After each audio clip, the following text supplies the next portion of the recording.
Well, hello and welcome back to Coffee Talk with me, Karen B.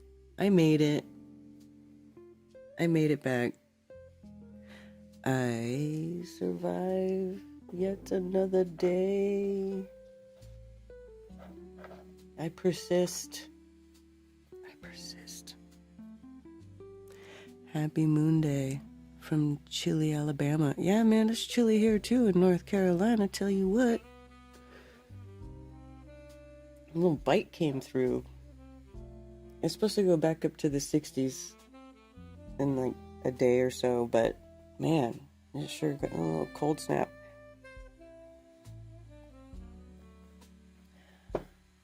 So, I'm feeling better. Do I sound weird? Because I feel like I still sound weird. But last Monday, my voice was gone. I was not able to speak clearly. So I had to take the day off. Hello, Accidental Alchemist. It's 53 and sunny here. Ooh, Liz, it's nicer at your place than it is at my place. Hello, 5 times 1,000. It is good to see you there. Jay, it's maybe going to snow in western North Carolina mountain. Yeah. It's unusually cold here, supposedly, for today and tomorrow, then back to the mid-60s. Yes. That's what they say. Hi, Billingtano. I'm hitting the likes already. Thank you, Voy. I appreciate you. I'm so glad that you're here. Raised by gypsies, hey. I think I'm still streaming on Rockfin. All my friends said their Rockfin pages got nuked, and mine didn't. And every time I go there, I'm like, is it still there? Is it still there?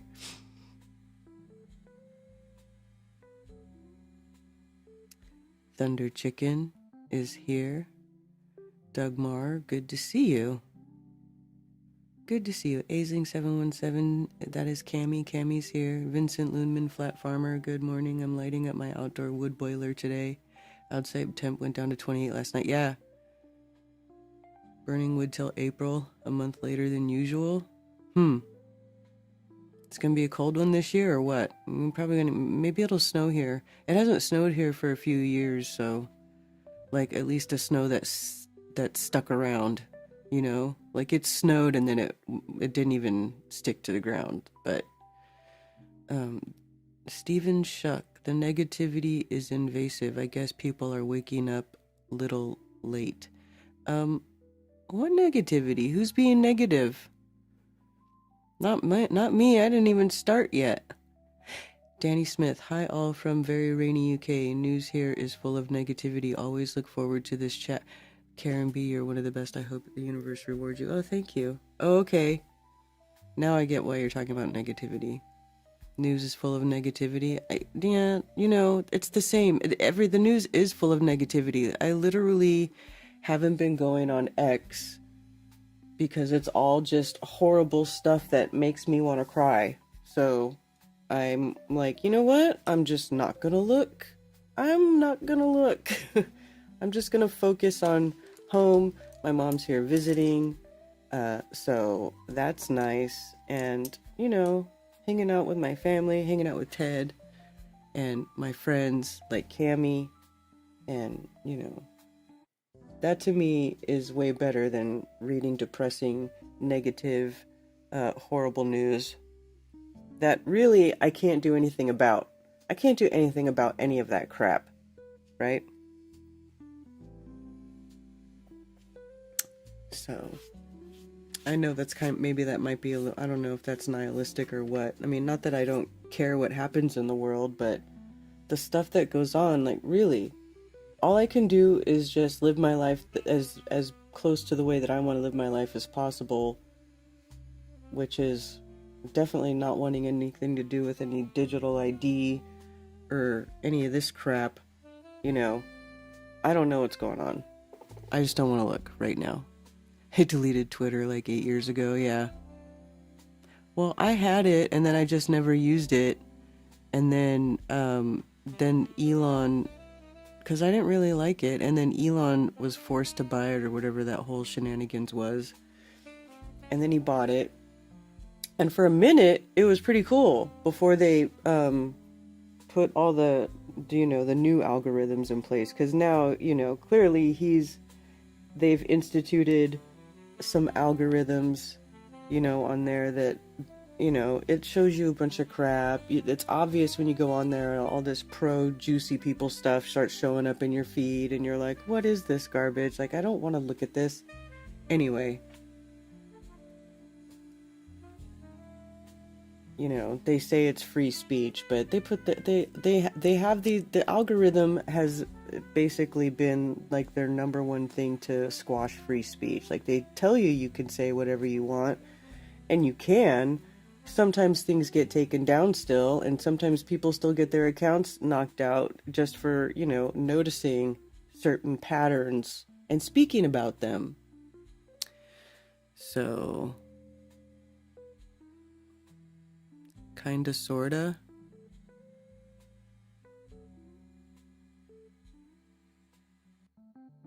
Hey from North Idaho, what up? Is it cold there too? But it's cold there. Wild Eden, good to see you.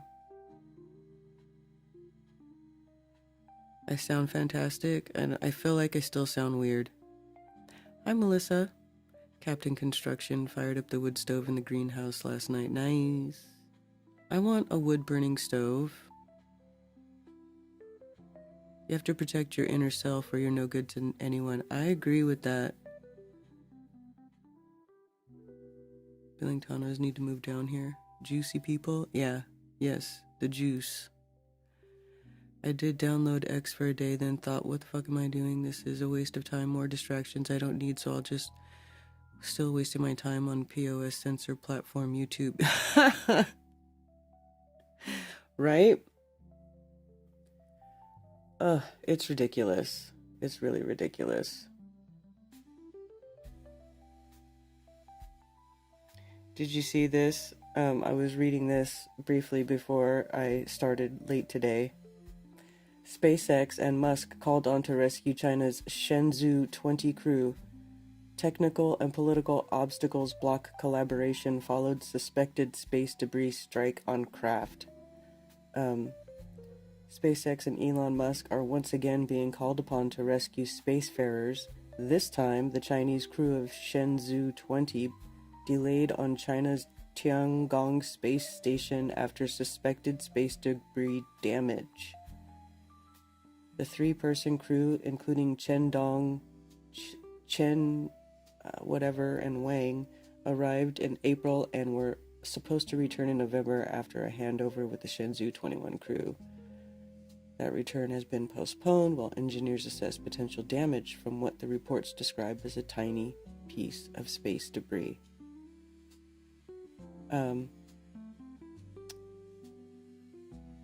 Anyway, Musk pledged SpaceX would bring back the stranded astronauts, stranded in quotes, because they're not really stranded, it's all BS. Chinese rescue mission is improbable, as the Shenzhou 20 crew faces no immediate danger, and China could simply launch Shenzhou 22 earlier as a replacement if needed.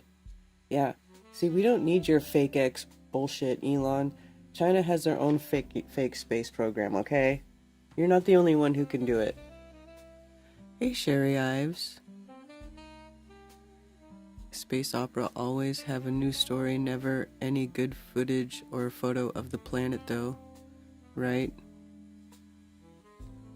Burning heat for wood right now just through a login. KG Bear. Hello from South Carolina.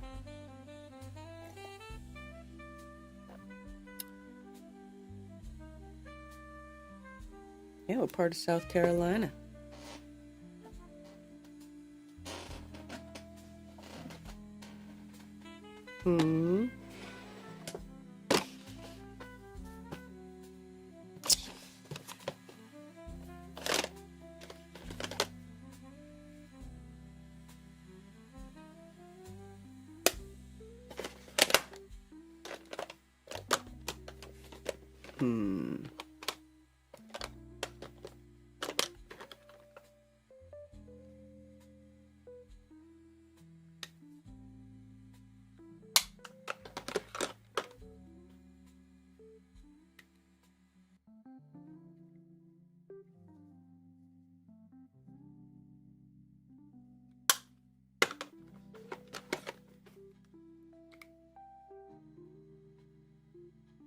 one's missing a color.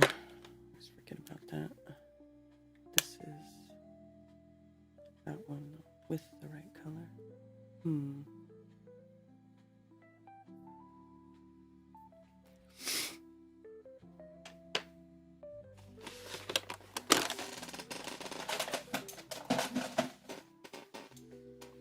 Anyway,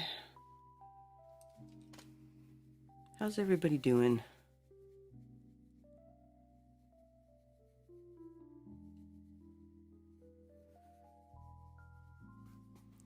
Is everybody enjoying themselves? Are you enjoying the change of weather? Are you glad it's getting colder? I'm not. I am not glad it's getting colder. I prefer warm weather, personally. I prefer it to be warm.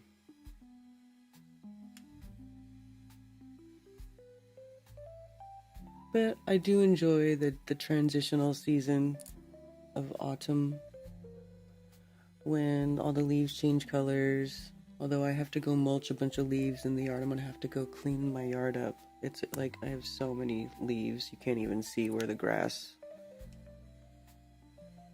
was. Or the green part, not even really grass, the green part that doesn't have trees. I dig cold weather, I like the dry air when it's freezing. I'm going to the tropics, fuck this cold. Dude, that's what I'm saying. Although when you go to the tropics, you have to deal with hurricanes like Jamaica that just got freaking wiped out. Hi, Ivan T. Mercury retrograde.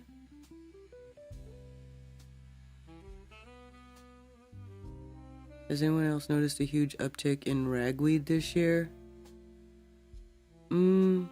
What does ragweed look like? Let's see.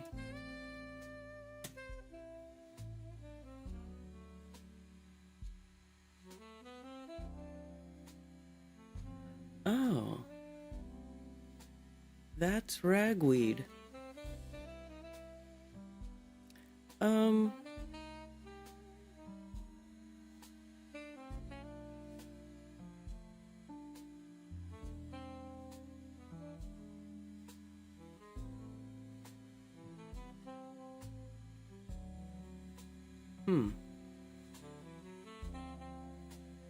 I've seen this. I have this in my yard. Not a ton of it though, but yeah.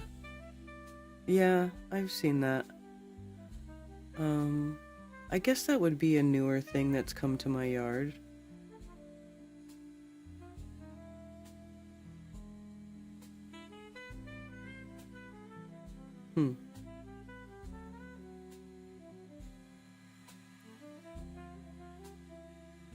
Complain about the leaves at your front door after seeing Karen's yard. Oh, I know. Well, that's why I use the mower. We'll probably survive the winter. Oh, I didn't change the date. Thank you for telling me. You guys didn't tell me. See, I was late here. It's not October 27th. It's November.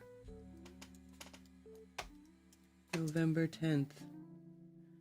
And tomorrow will be 11/11, which is Veterans Day. Drier season, some plants will outgrow others. It's been extra dry around here. Ragweed thriving. Ah, okay.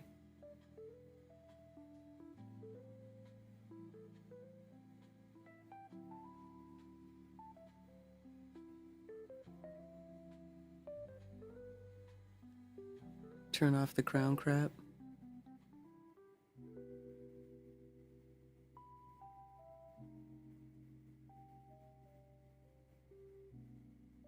Let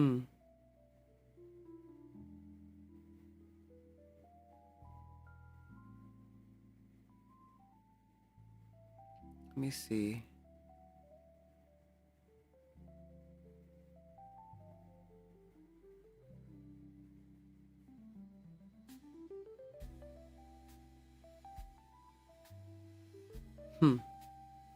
I don't even know how to turn it off on my own chat.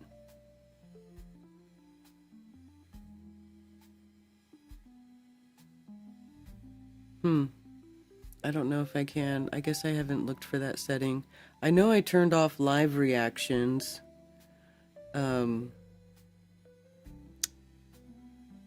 But I guess I would have to look again. 13th Apostle, hello. Queen Anne's lace is a wild carrot, FYI. If the economy collapses, you can munch on that. Really? I found out by accident when I saw a normal carrot sprout buds and looked too similar. Checked it out. Voila. Really? There used to be a ton of Queen Anne's lace in my power line right here. Outside the tree, you know. I'm going to talk about the what?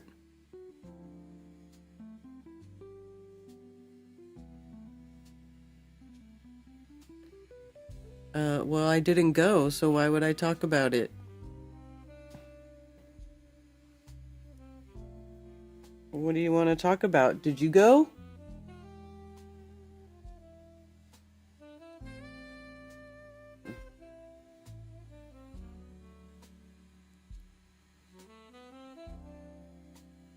I didn't go. I didn't see anything. Listen, I don't care about any of that stuff right now. I'm telling you. I was just hanging out with my mom. My mom's in town visiting. Queen Anne's lace is also good for a contraceptive tea. Really? Just don't confuse it with poison water hemlock. They look similar. Well, okay, well that's cool then. I don't know. I would have to look later. I won't worry about it right now. It's not the end of the world. It's not the end of the world.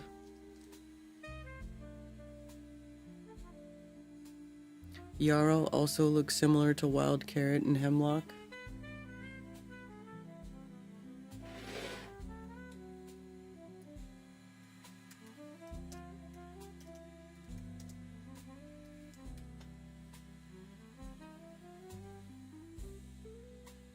Yeah, this. These little white bunches of little teeny flowers. This is what I'm talking about. Avoiding lookalikes. Wild carrot, a common edible wild weed that grows all over the world. Every part of Queen Anne's lace is edible and quite tasty, but it can be tricky to tell it apart from other toxic lookalikes, namely deadly poison hemlock. Still, there are a few very easy to spot indicators that make it easy enough to tell the difference as long as you're paying attention.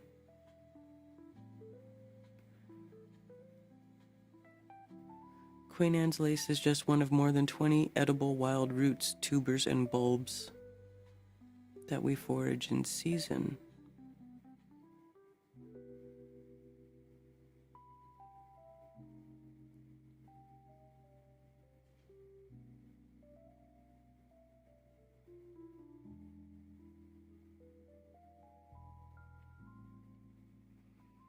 So what is the toxic lookalike?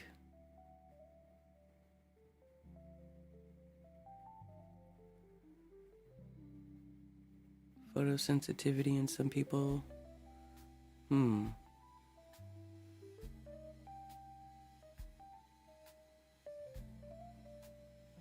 Deadly lookalikes. So what's the lookalike?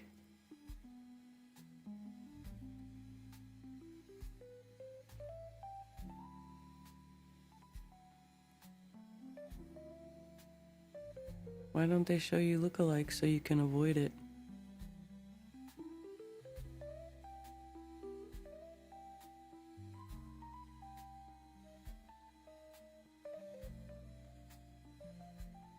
Cultivated carrot leaves and then Queen Anne's lace leaves.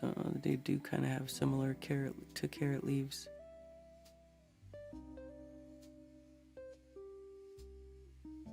Huh, I didn't know that those were,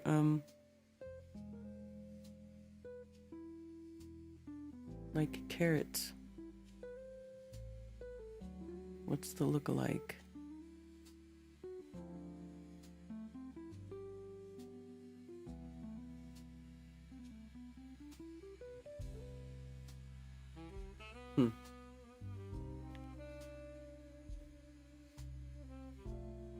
Queen Anne's lace in hay causes miscarriages for horses. Oh, really? It can also increase fertility, depends on the stage of its harvest. That's wild. I did not know that.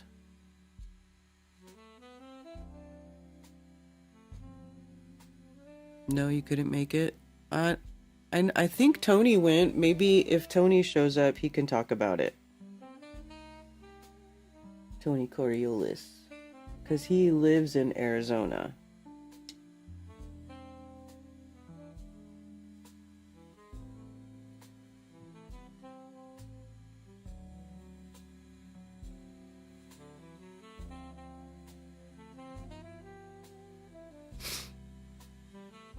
Wild carrot. If it's Queen Anne's, it will smell like a carrot. The lookalikes will not. Well, that's good to know.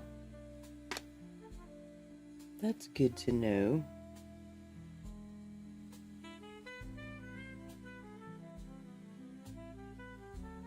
I mean, I just know that they were out there because I was trying to, identifying plants. I was like taking pictures and doing reverse image searches and stuff, and that's what it came back as. And then I looked more into it and I was like, yes, this is what I was seeing. Reminds me of wild parsley.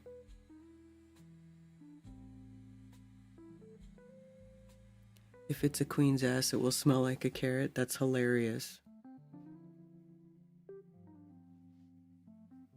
The queen's ass smells like a carrot is my new password.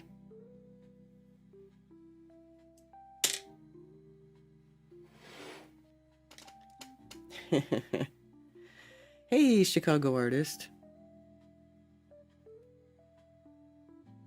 And Bill Wheel. Parsley is good in coffee with turmeric, possibly an acquired taste. I like turmeric. I have not tried putting it in coffee, though. I just drink black coffee. Cafe Negro.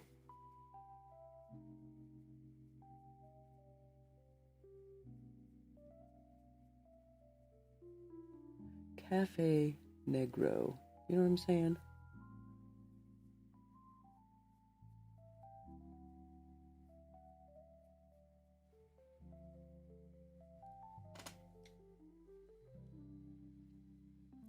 Hey, Scientist Mustard.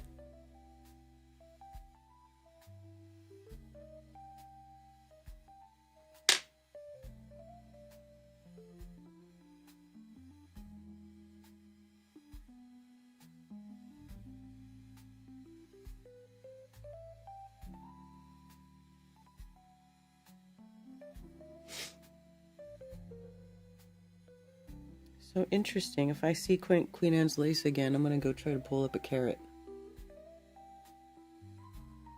I didn't know that.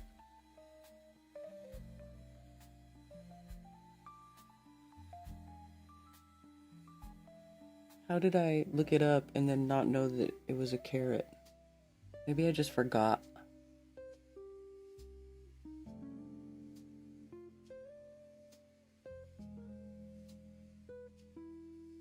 That's also entirely possible. Or I just didn't read on enough.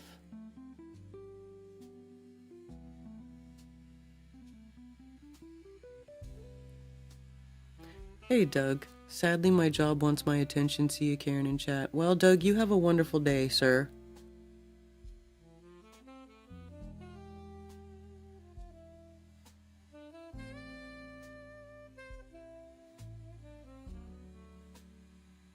Snowed in Michigan yesterday, and it all stuck. They've restricted the message to 50 characters. Really? In chat, you can only do 50 characters? Well, I mean, I don't know what it was before. What was it before? I don't know. I don't remember.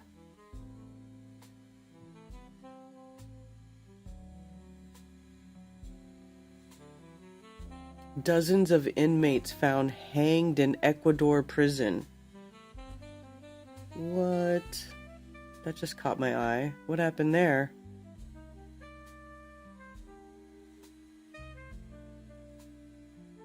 At least 31. Holy shnikes. 31? 31 inmates have been found dead in a prison in southern Ecuador, including 27 who had been hanged. What?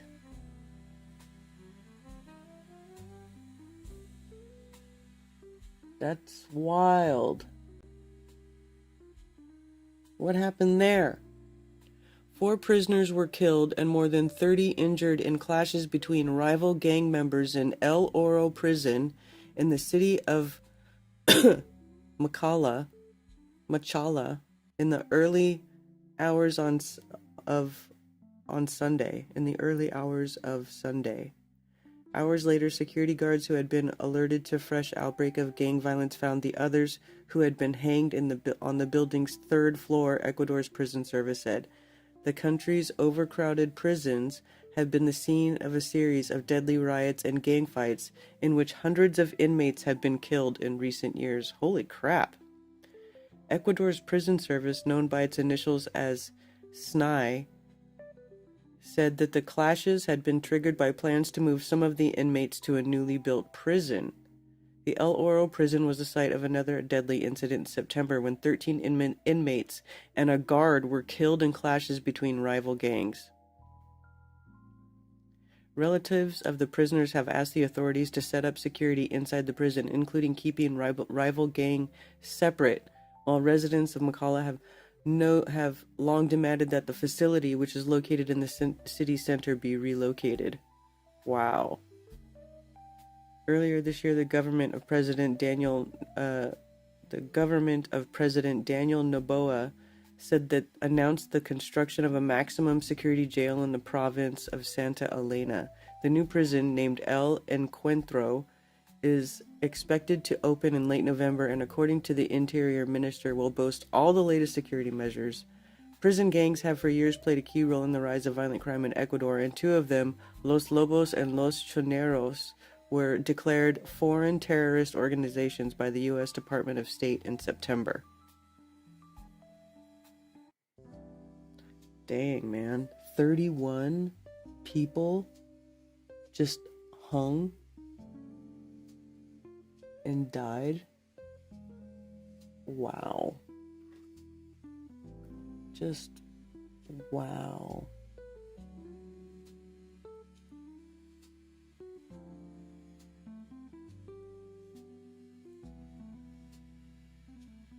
Wow.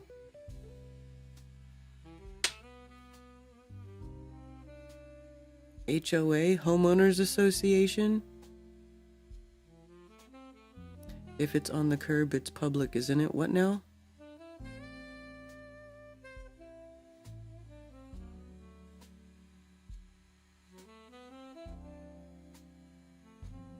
$250 earlier limit?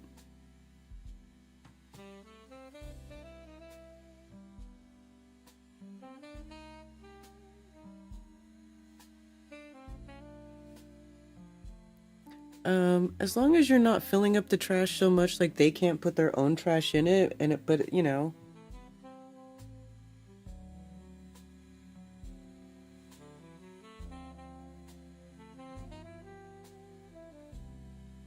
But if it's just a little bag of poop and it's about to get picked up anyway, then it shouldn't matter. I wouldn't worry about it.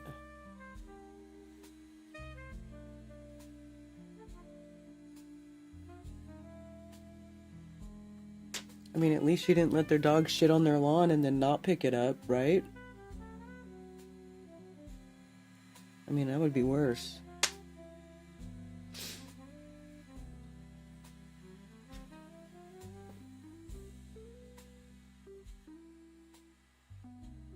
I had a neighbor who put dog poo bags down their toilet and blocked the street's drain. What?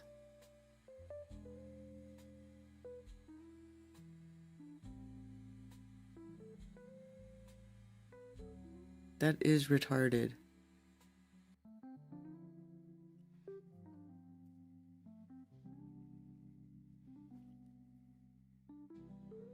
That's retarded.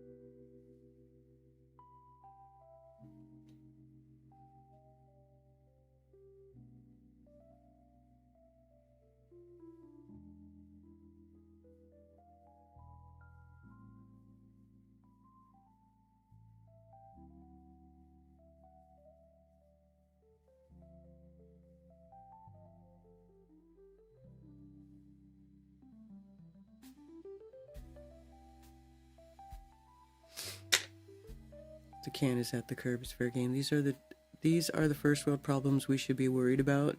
Is whose poop go where the dog poop goes. Me personally, I don't worry about dog poop. My dogs poop in the woods, and I haven't picked up dog poop in years, and it's awesome. And then it rains a lot out here, so like it goes in the woods and it just gets washed away into everything else. It's great. Makes life easy.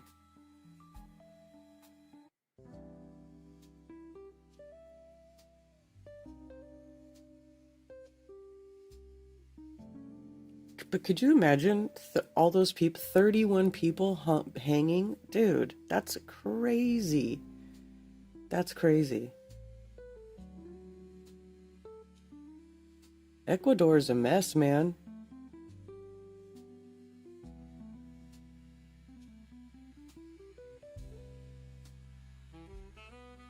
One dead after vehicle explodes outside Ecuador shopping mall.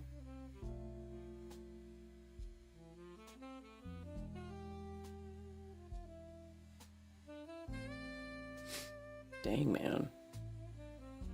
Anyway.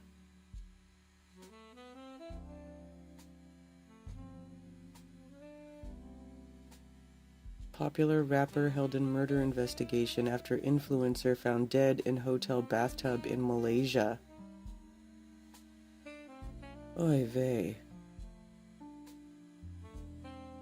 Popular rapper Name a Wee in custody? Is this like some Asian rapper? Oh lord. Outspoken hip-hop artist, actor, and filmmaker is hugely popular in China and Taiwan. He sings in Mandarin.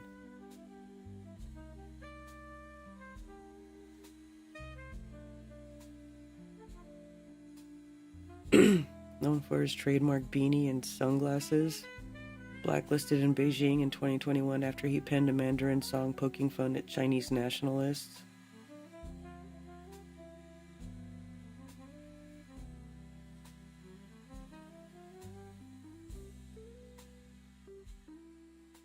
Arrested 2 years later, again for allegedly insulting Islam with a Lunar New Year video that featured dancers wearing dog masks and performing suggestive moves.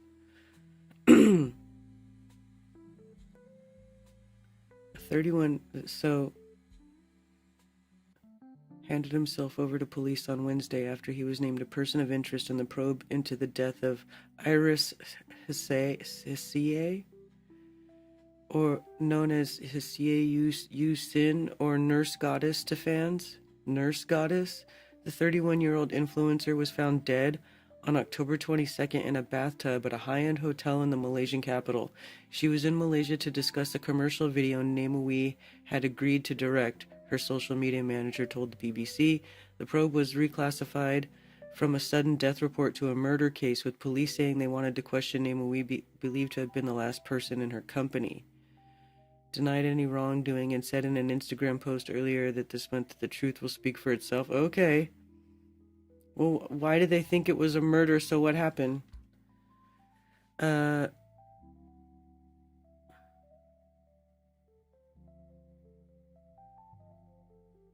Contacted emergency services shortly after midnight on October 22nd after he found Hussein unresponsive in the bathroom. Oh, okay. So he called the paramedics. Arrested him that day and found 9 blue pills believed to be ecstasy in the hotel room.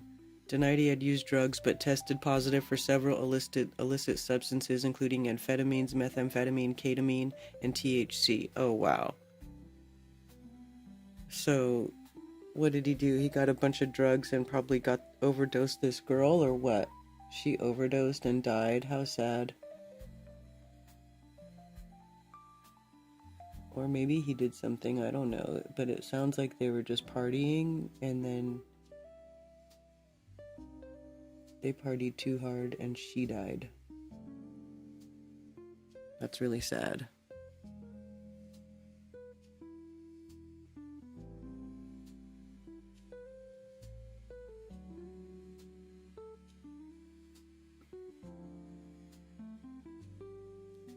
Many HOA or private organizations now just pay pain in the ass neighbors. Not just pain in the ass neighbors, oh my god.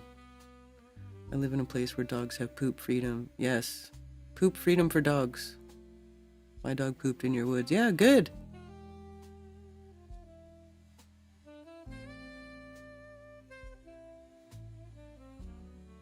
My ankle biters run free.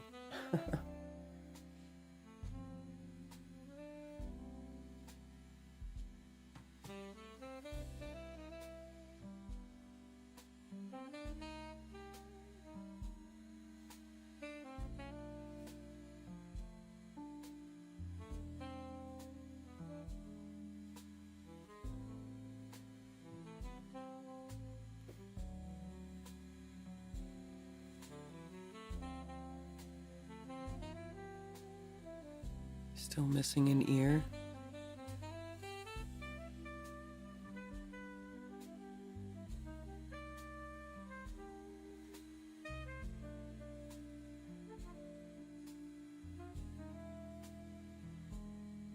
Nice fall day. Frost on the pumpkins.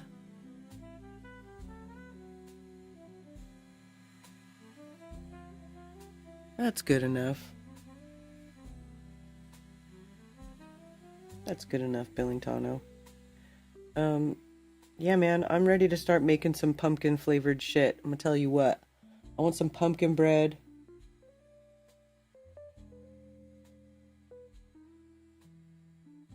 I want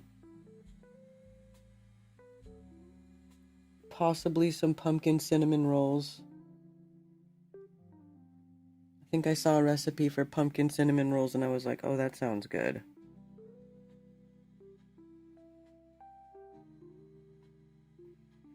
I like pumpkin.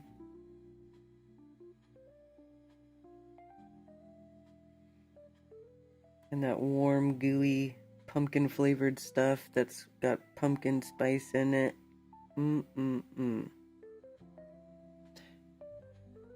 That is delicious.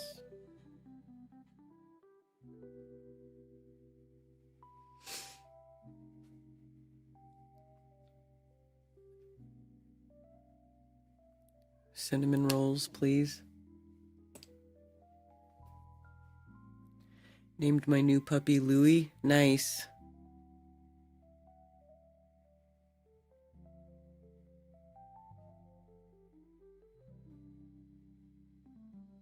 She said pumpkin shit. Yes, pumpkin shit. Pumpkin shit. Cinnamon on the grounds too. Cocoa powder. Ooh, yeah, cocoa powder.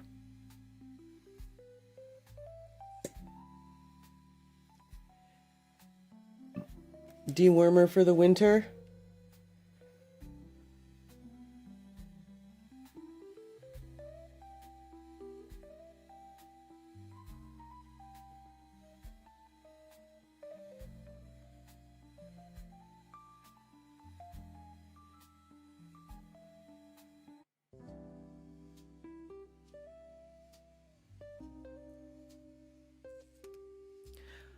I saw stroopwafel. Oh, yes. Stroopwafel. Dude, I was gonna buy a thing just so I could make stroopwafels here at the house. Because you can get... Basically, it's like a waffle cone machine. Right? Like, if instead of making waffles, it's like skinny. You do a different recipe so it's like flat. Right? It's like... It's like a waffle. It's like, and you can shape it. You get little things where you could shape it too. Like I'll make waffle bowls. Like if you wanted to put ice cream in a waffle bowl or a waffle cone. But instead of doing a bowl or a cone, you just make a little circle, right? A circle shaped cookie. And then you put the caramel between the two cookies. And then you put like cinnamon sugar. I mean, stroopwafel. Oh, it's so good. But I didn't buy the thing because I was like, I don't need to buy a whole kitchen appliance to make stroopwafels. Like, calm down, Karen. Calm down. But they're so delicious.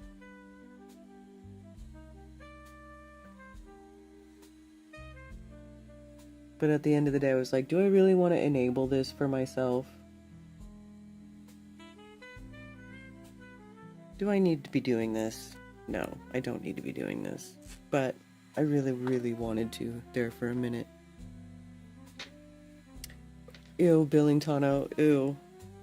To this day, I have never looked up that picture. I've never looked it up. I don't want to see it. Everybody's reaction just makes me know that I never, ever, ever want to see the blue waffle. How was your Halloween? Did you guys do it up? Well, no.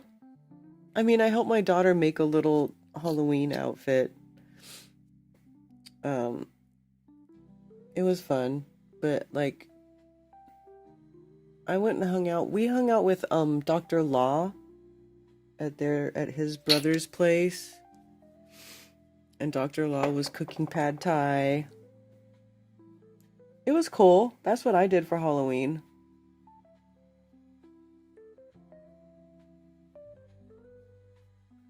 That is what I did.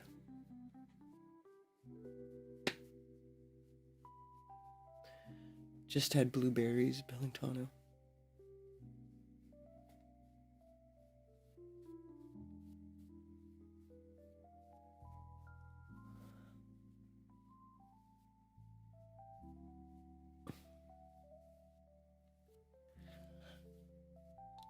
Bill, whatever you do, don't search up blue waffle.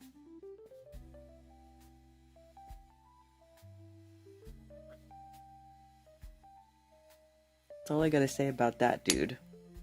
Oops. Whatever you do, don't do it.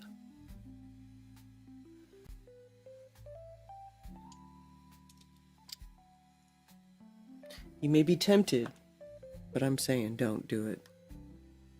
I was just asking yesterday what a good source of iron. Thanks for the answer, Melissa. Do you believe in breatharianism? You know, I don't know. I guess I would have to see, you know, somebody. I guess I would have to see it for myself.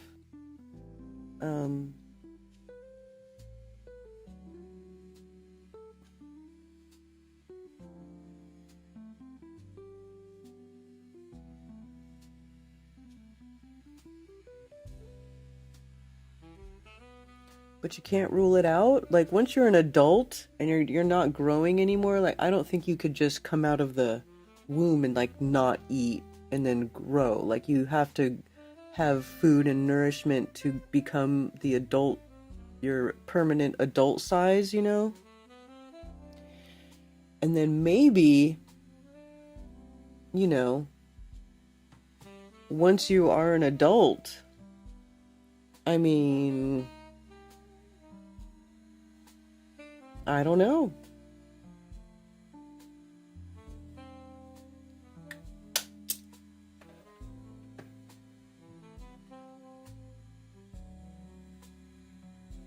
Having to add Blinky to the box. So this cat sleeps there at your house all the time. Pumpkin donuts available at the truck stop. Nice. I love pumpkin flavored stuff. Seriously. It's my favorite. I don't care if it's basic white girl, whatever people say about it, whatever crap people want to talk. I just don't care. I love pumpkin stuff. I love the pumpkin flavored yummy goodness. Plus, pumpkin's good for you.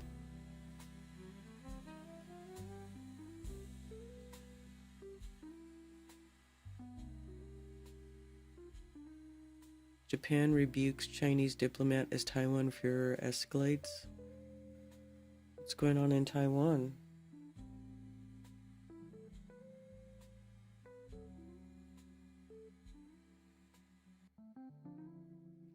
Hegseth says 6 people killed. Yeah, see what I'm saying about everything being depressing? Like, the US is just blowing boats up off the coast of wherever. Just randomly blowing boats up, and trust us, bro, they're drug runners. Like, since when is, like, the punishment for drugs death, like, without a trial? It's insane to me.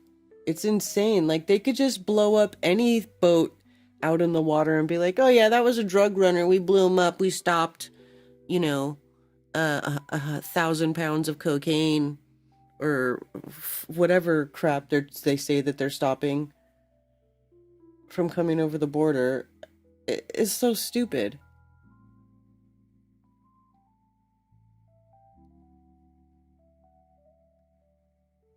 I was about to search. Take your word for it. What the fuck's going on? Don't do it.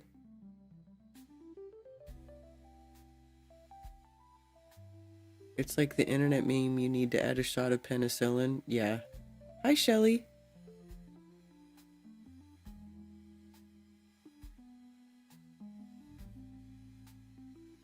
Listen, I don't know. I didn't name it, and I don't know. Pumpkin pie chai? Yes. Yes. Hey, Gregory May. Israeli logic.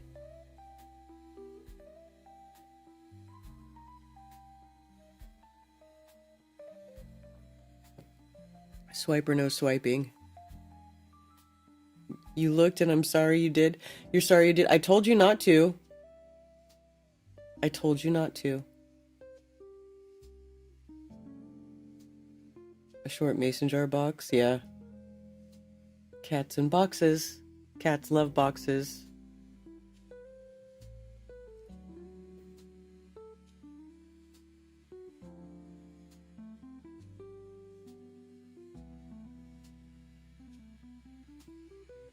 Sex cult. NXIVM sex cult.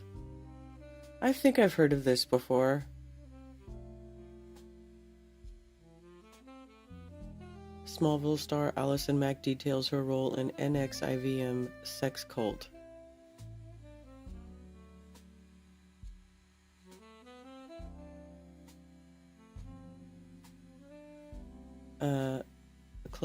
Chloe Sullivan, Allison Mack was a huge part of Smallville. While it's unlikely she'd have on to do much more than the odd TV role, the actress would have surely been popular on the convention scene among fans of the long-time running Superman series. You remember Smallville? I remember that. Ultimately, Mack ended up spending nearly 2 years in federal prison for her role in the sex cult NXIVM. Now she's telling her story in a 7-episode podcast, CBC's Uncover Allison After NXIVM, which premieres today. The leader of the cult, Keith Raniere, is serving a 120-year sentence for sex trafficking, racketeering, fraud, and other crimes. Billed as a self-improvement group, the reality was far more sinister. Mack was one of his masters, tasked with recruiting sexual slaves, delivering them to Raniere, who often branded and sexually abused them. Oh, so she was like a Ghislaine Maxwell for this dude. In the first episode of the podcast, Mack admits to being willfully ignorant of much of what was happening in NXIVM, saying, "I purposely kept myself from hearing things that would have been uncomfortable for me." Believing Raniere was manipulating and grooming her, as he was the other women in the cult, she explains, "If I recognized that Keith was manipulating all of us and that this was a strategy for his own perversion, I had to acknowledge what I had chosen and that I had hurt people." When it was revealed that Rainier had been exploiting underage girls a year after Mac was first charged, the actress pleaded guilty to racketeering charges and turned on her former leader. She remembers thinking, I don't know how this is true, but I'm going to plead guilty because I am guilty and I do believe that's true. And I'm going to trust that I'll be in therapy for years after this and figure out how this happened.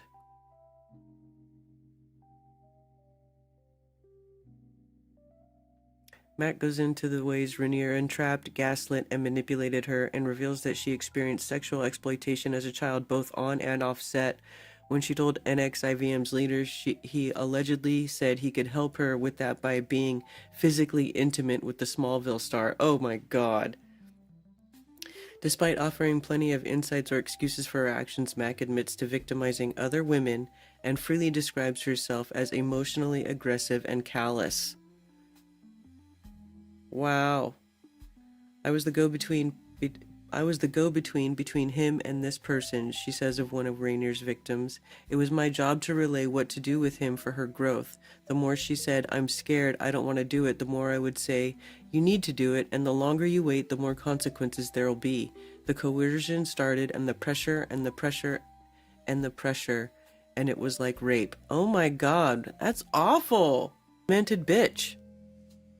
People assume I'm this pervert, the actress says, but that's not what happened.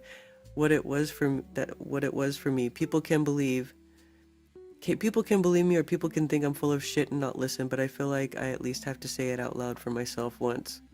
While Mac's acting career is over, she's been pursuing a master's in social work since being released from prison. She's also married Frank Meink, a former neo-Nazi who now lectures against radicalization.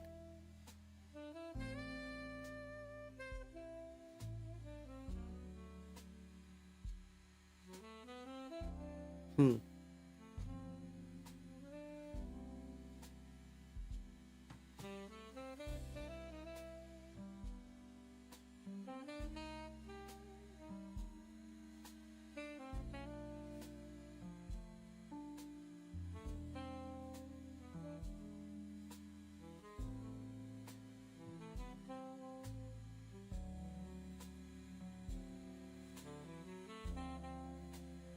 Hmm. She ain't even all that. She's just an average white girl. Keith branded the women. Dude, that's terrible.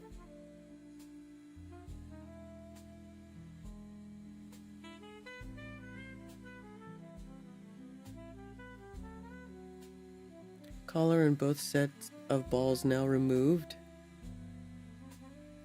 Was it a breakaway collar? Maybe the cat broke out of it or something.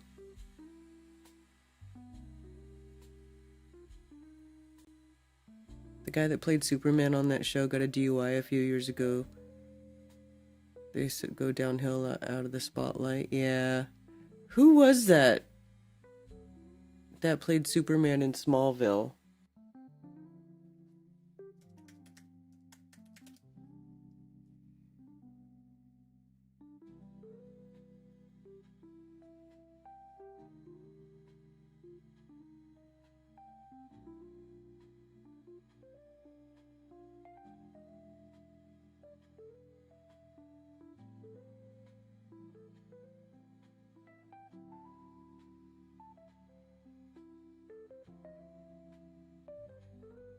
Yeah.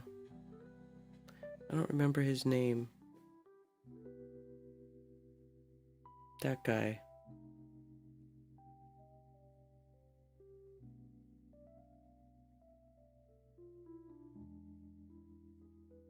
Who's that? Tom Welling? Is that his name?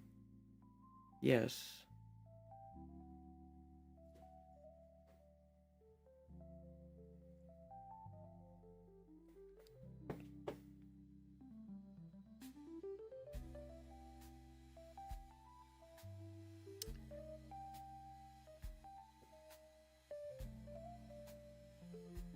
Legal drugs only because they are safe.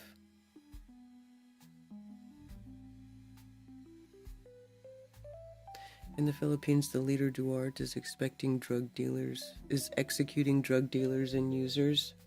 Yeah, the Philippines are hardcore. They don't mess around over there. I wouldn't want to live there.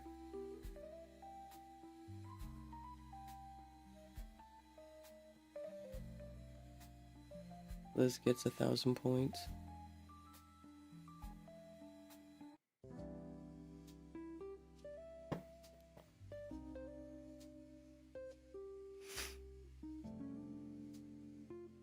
I mean, how do you even ever get to a place where you tell women that they have to go do service some weird pervert and do things that they're scared they don't want to do, whatever the hell he was doing? Like, how do you get... That bitch she definitely deserved to go to jail for a while. I don't know that, I don't even know if 2 years was enough.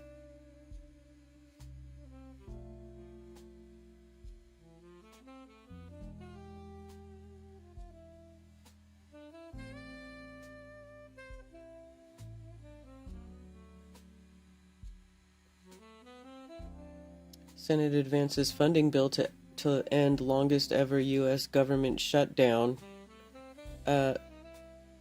Sharia al-Shara al-Baghdadi Trump. What?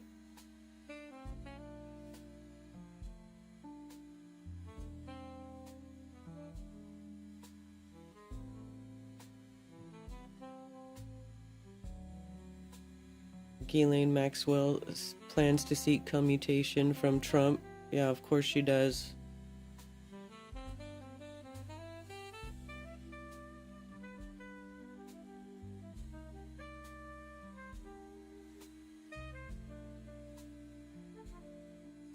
The amended package will still have to be passed by the House and sent to Trump for his signature, and that process could take days. Senate on Sunday made significant progress towards ending the longest U.S. government shutdown in history, narrowly advancing a compromise bill to reauthorize funding and undo the layoffs of some employees.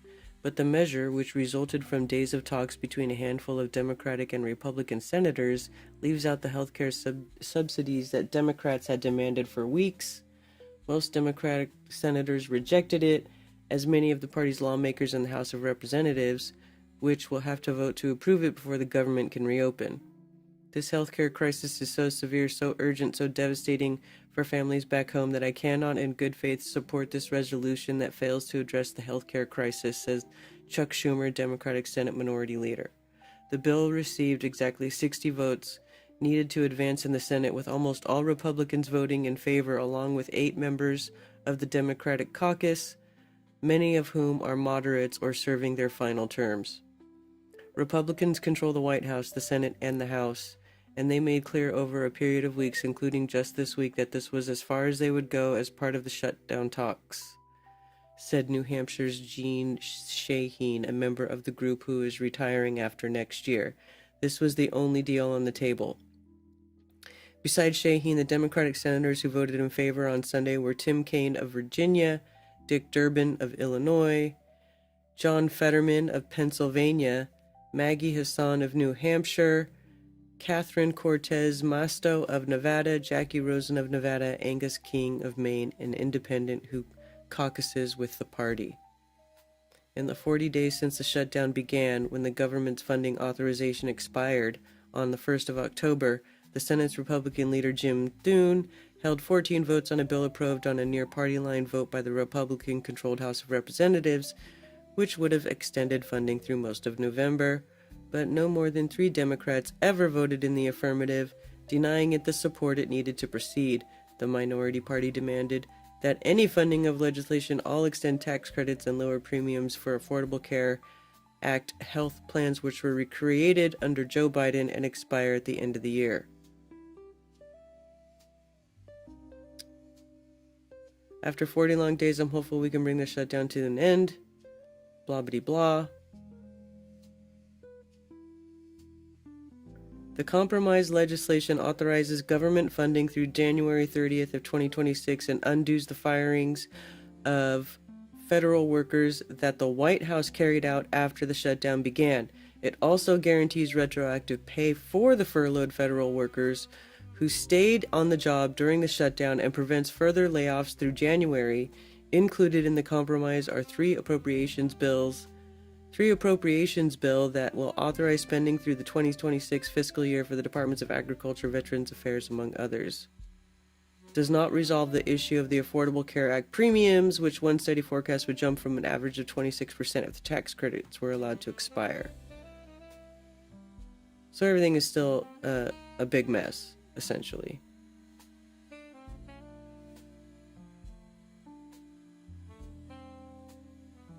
$700,000 federal workers were furloughed and hundreds of thousands more made to work without pay, leading to increasingly long lines at food banks and other social services nationwide as the missed paychecks piled up. At the start of November, Trump administration moved to pause payments from the federal government's largest food aid program for the first time ever, prompting an ongoing court fight. So I think people aren't even getting SNAP, right? That's still not fixed.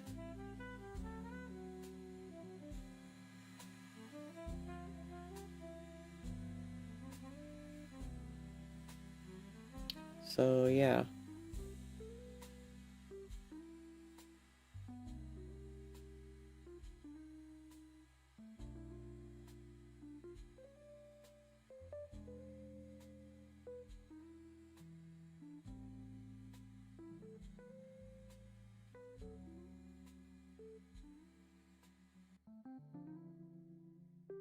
Shit's effed up. Hey, Lowry.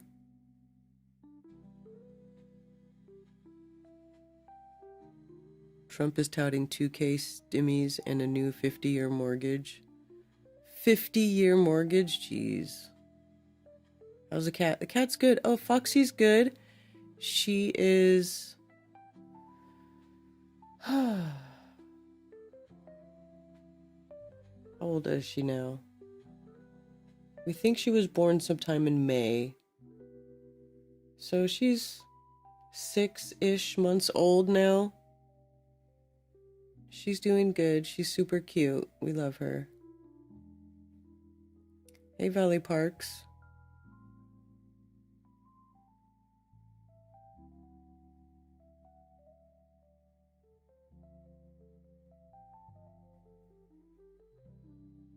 Think it covered SNAP through 2026? Maybe.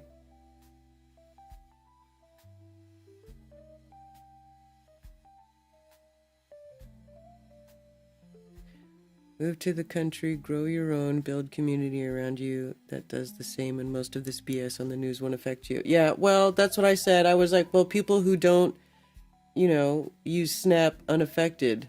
So to me, it doesn't make any difference. Although I am hoping that, like Ben was saying, that it makes food cheaper. But if they, if they're already going to start giving it back. Yeah, I saw a meme that said, food is so expensive because 42 million people get it for free. I mean, and then I was listening to a conversation of people talking about how when they get food stamps, they just got whatever they got all kinds of stuff that they wouldn't buy if they actually had to pay money for the food. So,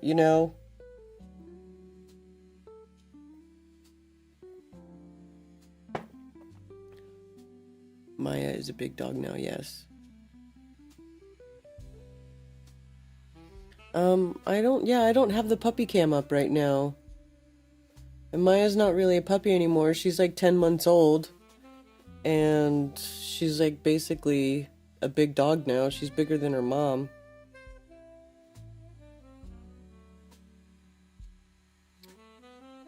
Enjoy your class, Dennis.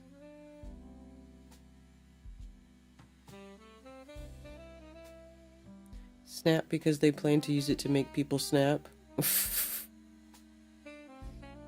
Kraft and Nestle be hurtin'.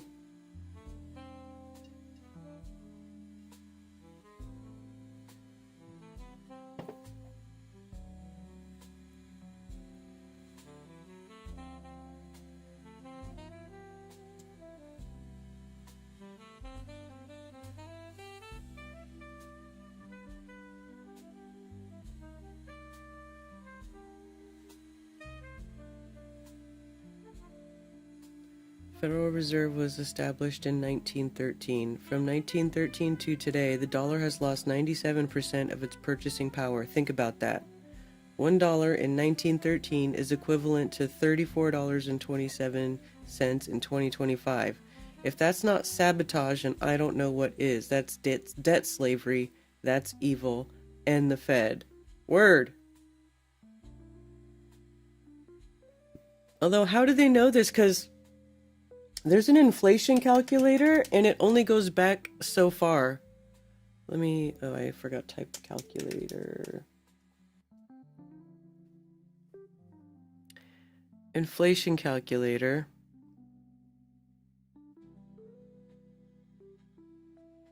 So this says, in 1913, an item purchased for $1 would be $32.81. What did this say? $34.27?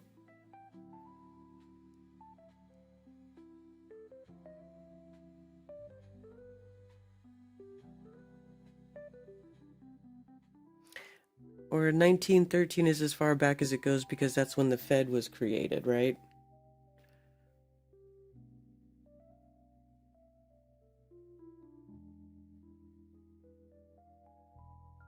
Cumulative rate of inflation, 3,180%. Oof. That's terrible.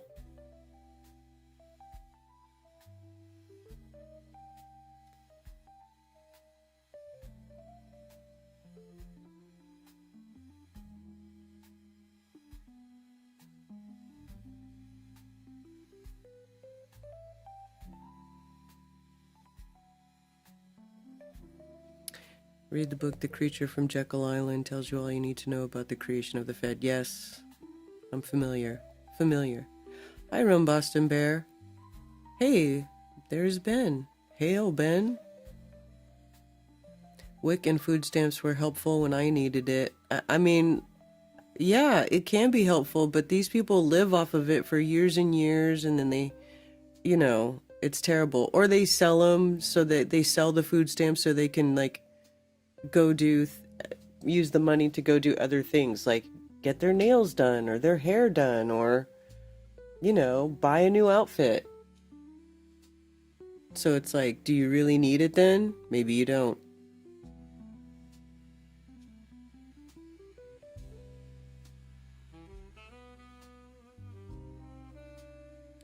Before 1913, people kept their own money. There was no inflation because it was real money. And people still fed and clothed themselves without the government. Yep. Feeding the baby. You went last minute. Cool.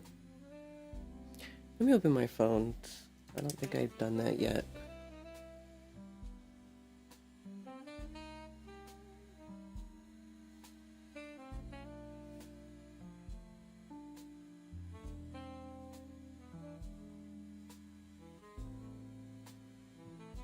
All right, there. I've opened the phone line 704-666-1776.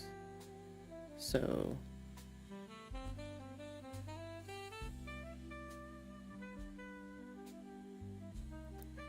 much hoopla about spy satellites over Russia, yet U-2 spy plane began flying over Russia before those mythical satellites began, and the U-2 still flies. Why?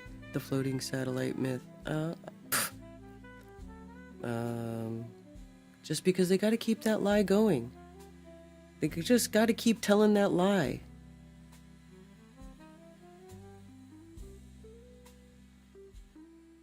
Yeah, and then they had the silver note.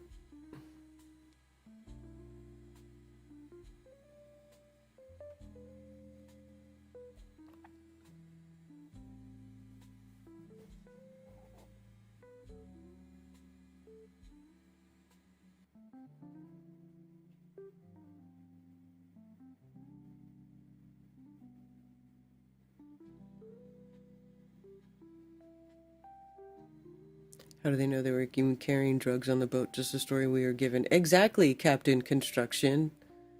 it's insane to me that, but there's so much crap going on that people don't even care. Like the government's like, we murdered people indiscriminately again. Here's the video. And like nobody cares. It's insane. Thank you for calling Coffee Talk. You're on with Karen B. Good morning, Karen. It's Valley Parks. Hey, good morning. How are you? That's not a good question, but I'm here in Portside. Okay, cool. Did you have a good time? Had a really good time. Good. And the speakers were all very excellent, and they were a new blend. A what? Some of them were new to me. Yeah, there was a lot of names in that list of people that I didn't recognize. Anyway, they were all very knowledgeable and articulate, and I learned some stuff, and it was a great group, and it's your turn. Well, my turn. It's FB Nation's turn now. Oh, they don't want to hear from me. Hey, Karen B. Hey, how's it going? Oh, it's rolling. Yeah, it was a great weekend. I mean, a lot of good information. Everybody was happy. A lot of laughter going on. Good. Just, it was a great time. That's good. So, I'm happy that y'all when had the fun. weather's beautiful here, Mm-hmm. it's been really nice. No rain, of course, being in the desert. Right. But yeah, it was a great time. The venue was real nice too. Venue was nice, big, comfy. Cool. Is it easy to get to? Yes. I mean, The town's only like two off ramps long. 2 or 3 off ramps off the highway. Oh, it's So. tiny. And the cannabis shop is closed till tomorrow. I'm waiting. Oh, okay.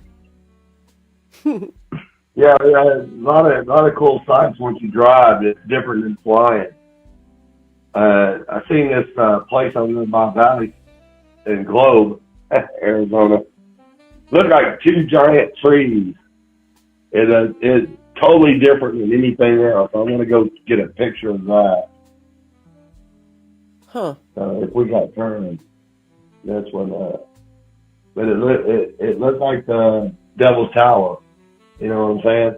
But there's 2 of them, and it's distinctly different than any other rock formations around. And they look like they're huge at the top. It's crazy.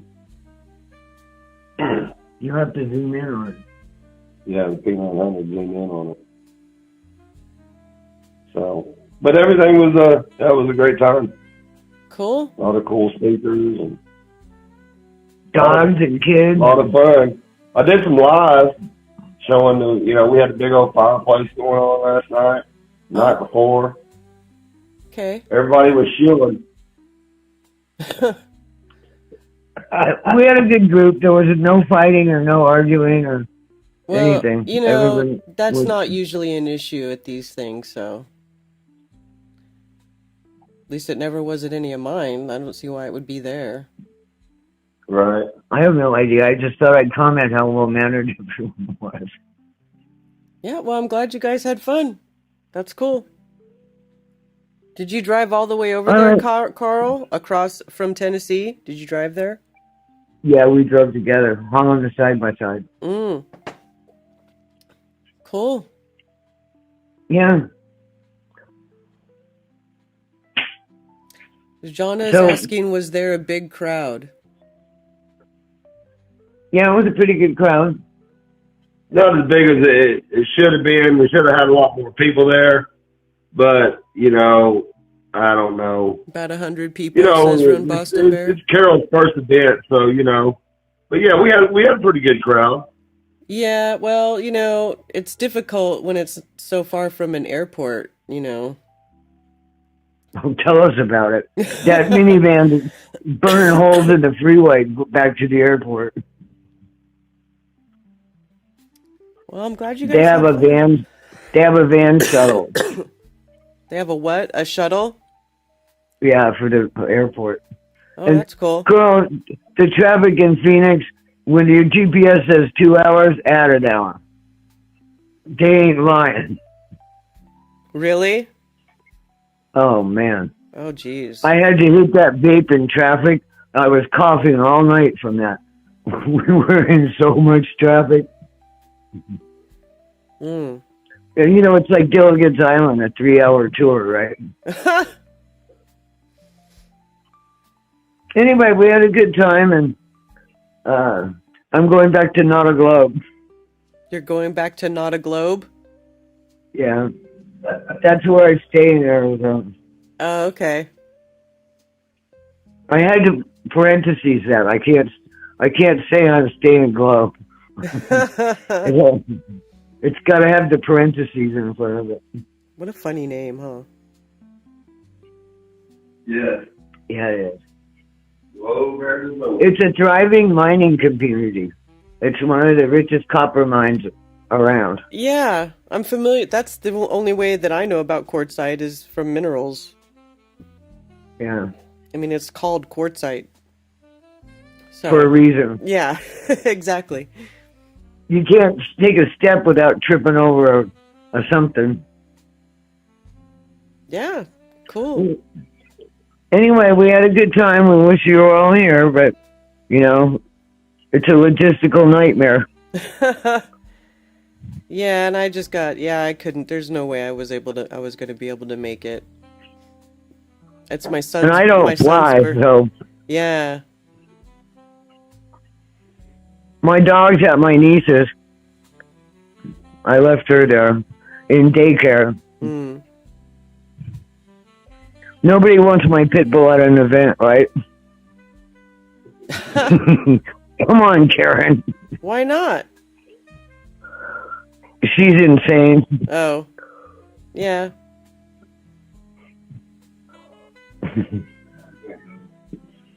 So anyway, it's all good, and I'll be in Arizona till March. Cool. So Arizona for the winter, very nice. Yep. It's nice to have family, huh? Yeah, totally. Well, anyway, I'll let somebody else call in.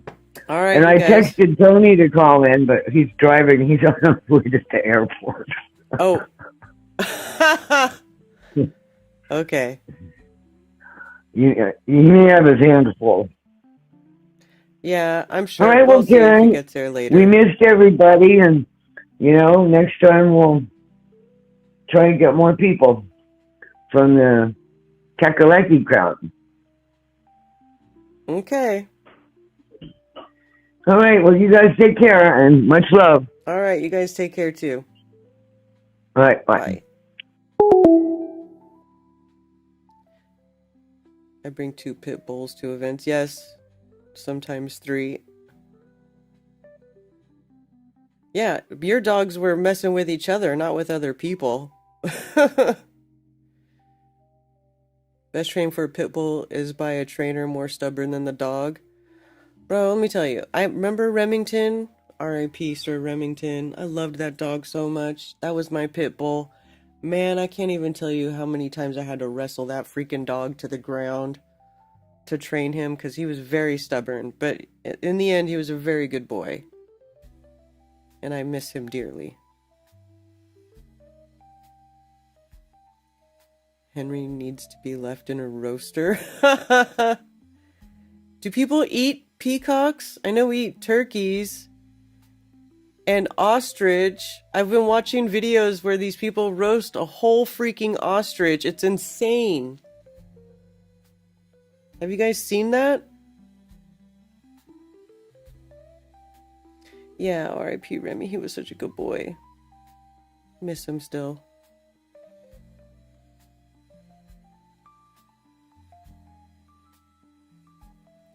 Want me to share photos? I can jump on with you or telegram a link. Well, let me think about this. How do I do that? Because I don't use Zoom anymore, so I gotta, like, set up a thing. Hold on. Let me see if I can set up a thing.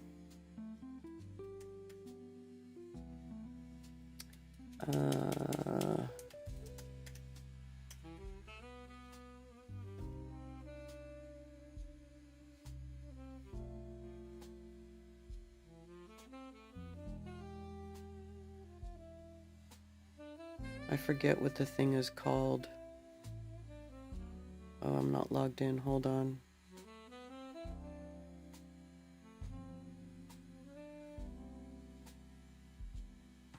Give me a second.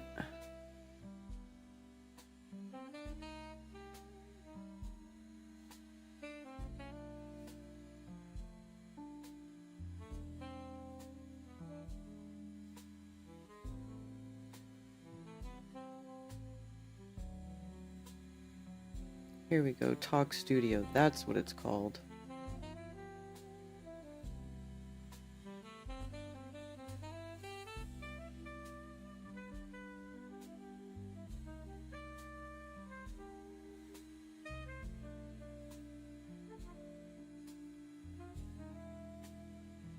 Hold on, I gotta set it up. Sorry. Allow. Okay, hang on one sec.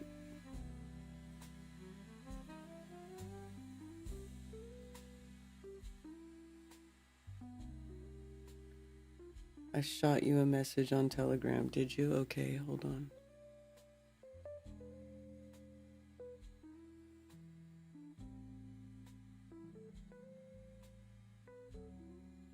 Ah, yes. 11:11. Ah, it's 11:11. Hey, Josh Mudge. Is Henry a rooster? No, Henry is a cock. He's a peacock. A male peacock. Which is funny that and it isn't for wanting to eat him. He's a giant douche.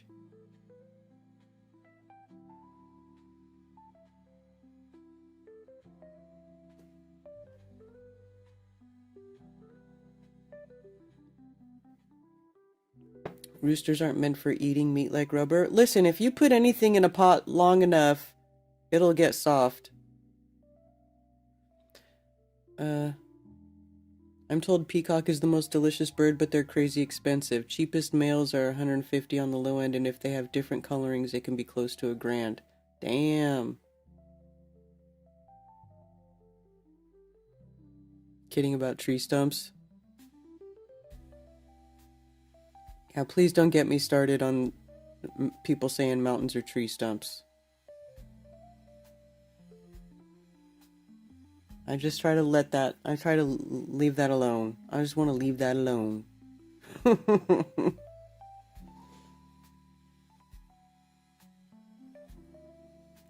Okay, I think I have it set up.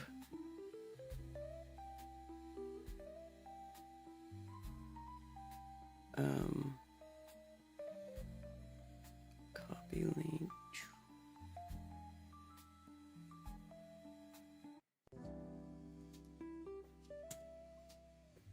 See if that can work. It should work. We'll see if he shows up.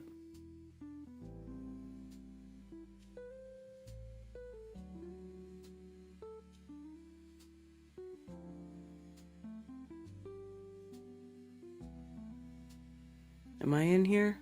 Let's see. My video has been enabled. Well, how come? JT, Run Boston Bear joined. It's weird because you can't see me. Is that weird?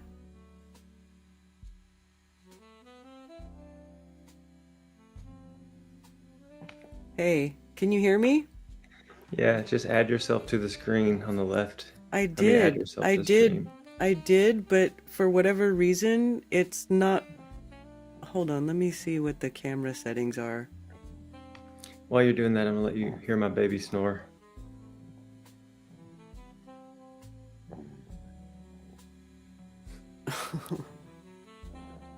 She's straight. How Calmed cute. out. Yeah. I mean, that's a serious snore. Yeah, you'll get the camera fixed. There you are. Isn't that weird? But the see how there's another one up here? I had to add an extra camera because It looks like it has an X for that one. Is that your OBS camera, or can you kick that one from the stream, or just leave it like this? It's all good either way. No freaking idea. I'm about as exhausted as you've ever seen. I'll tell you the story when you're ready. There we go. How's that? It's good. I wasn't even supposed to go to that one because I went to TrutherCon, and like we have the baby, and so I was like, babe, no, I'm not doing all that. I'm not getting a flight.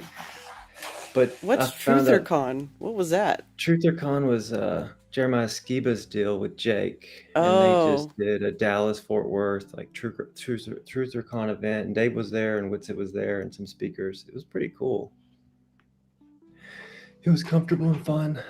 So I did that, and then everybody was like, "Are you going to the Truth Expo?" I was like, "Man, I can't."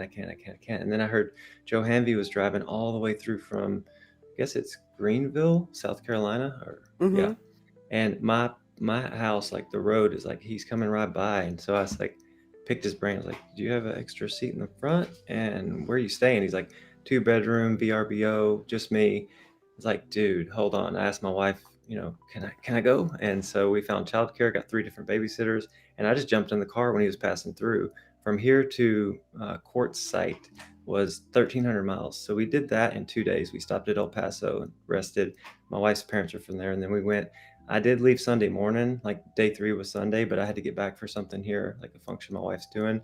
So yesterday or 2 days ago at 9 p.m., we just like took off and drove all through the night and got back here yesterday at 5 p.m. It was a 20-hour drive, but riding with Dang. Joe Hanvey for 40 hours over, a short trip was amazing. Deep, deep, deep conversations just about the realm, spirituality, just man to man. Like he's one of the coolest people that I've met in a long time. But I can show you pictures if you want, or if you have questions before that, you can shoot. Where are you? Me? Because you East run Texas. Boston Bear, Texas? Yeah. East Texas, yeah. East Texas. So you don't even live in Boston.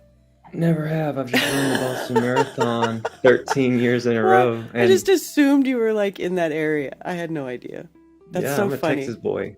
And this funny. April will be my 14th year straight for the Boston Marathon. I was there. The bombing year was my first year. That's how I got the screen name. And the bear on the end was I watched Owen Benjamin wake up. And it was very impactful. Like, this dude is hilarious. And he woke up to FE. And I picked Run Boston Bear to hide behind a screen name and research flat earth and truth stuff without being seen. And then I realized that truth is very, very important. It's like one of the most important things to do as people is pursue the truth in all things. It's helped my spiritual health, my physical body well-being. And then I started a channel, started hopping on Discord, met you, came to conferences. Like basically my public persona and channel I was never intended to do that, or I never had intentions of doing that until I saw what you were doing. Like there's a lot of leaders in this that aren't drama. There are people doing it for the right reasons with good spirits. And now I'm like, show my face. You know what I mean? Mm-hmm. It's good stuff. I mean, it's good vibes there. There are a lot of synchronicities happening. Oh yeah, like what? Multiple accidental meetups. Like Joe and I left El Paso 30 minutes late, and we just cruised. And he's a champion of not needing to pee on road trips. Like he can go 6-8 hours. I don't even know how.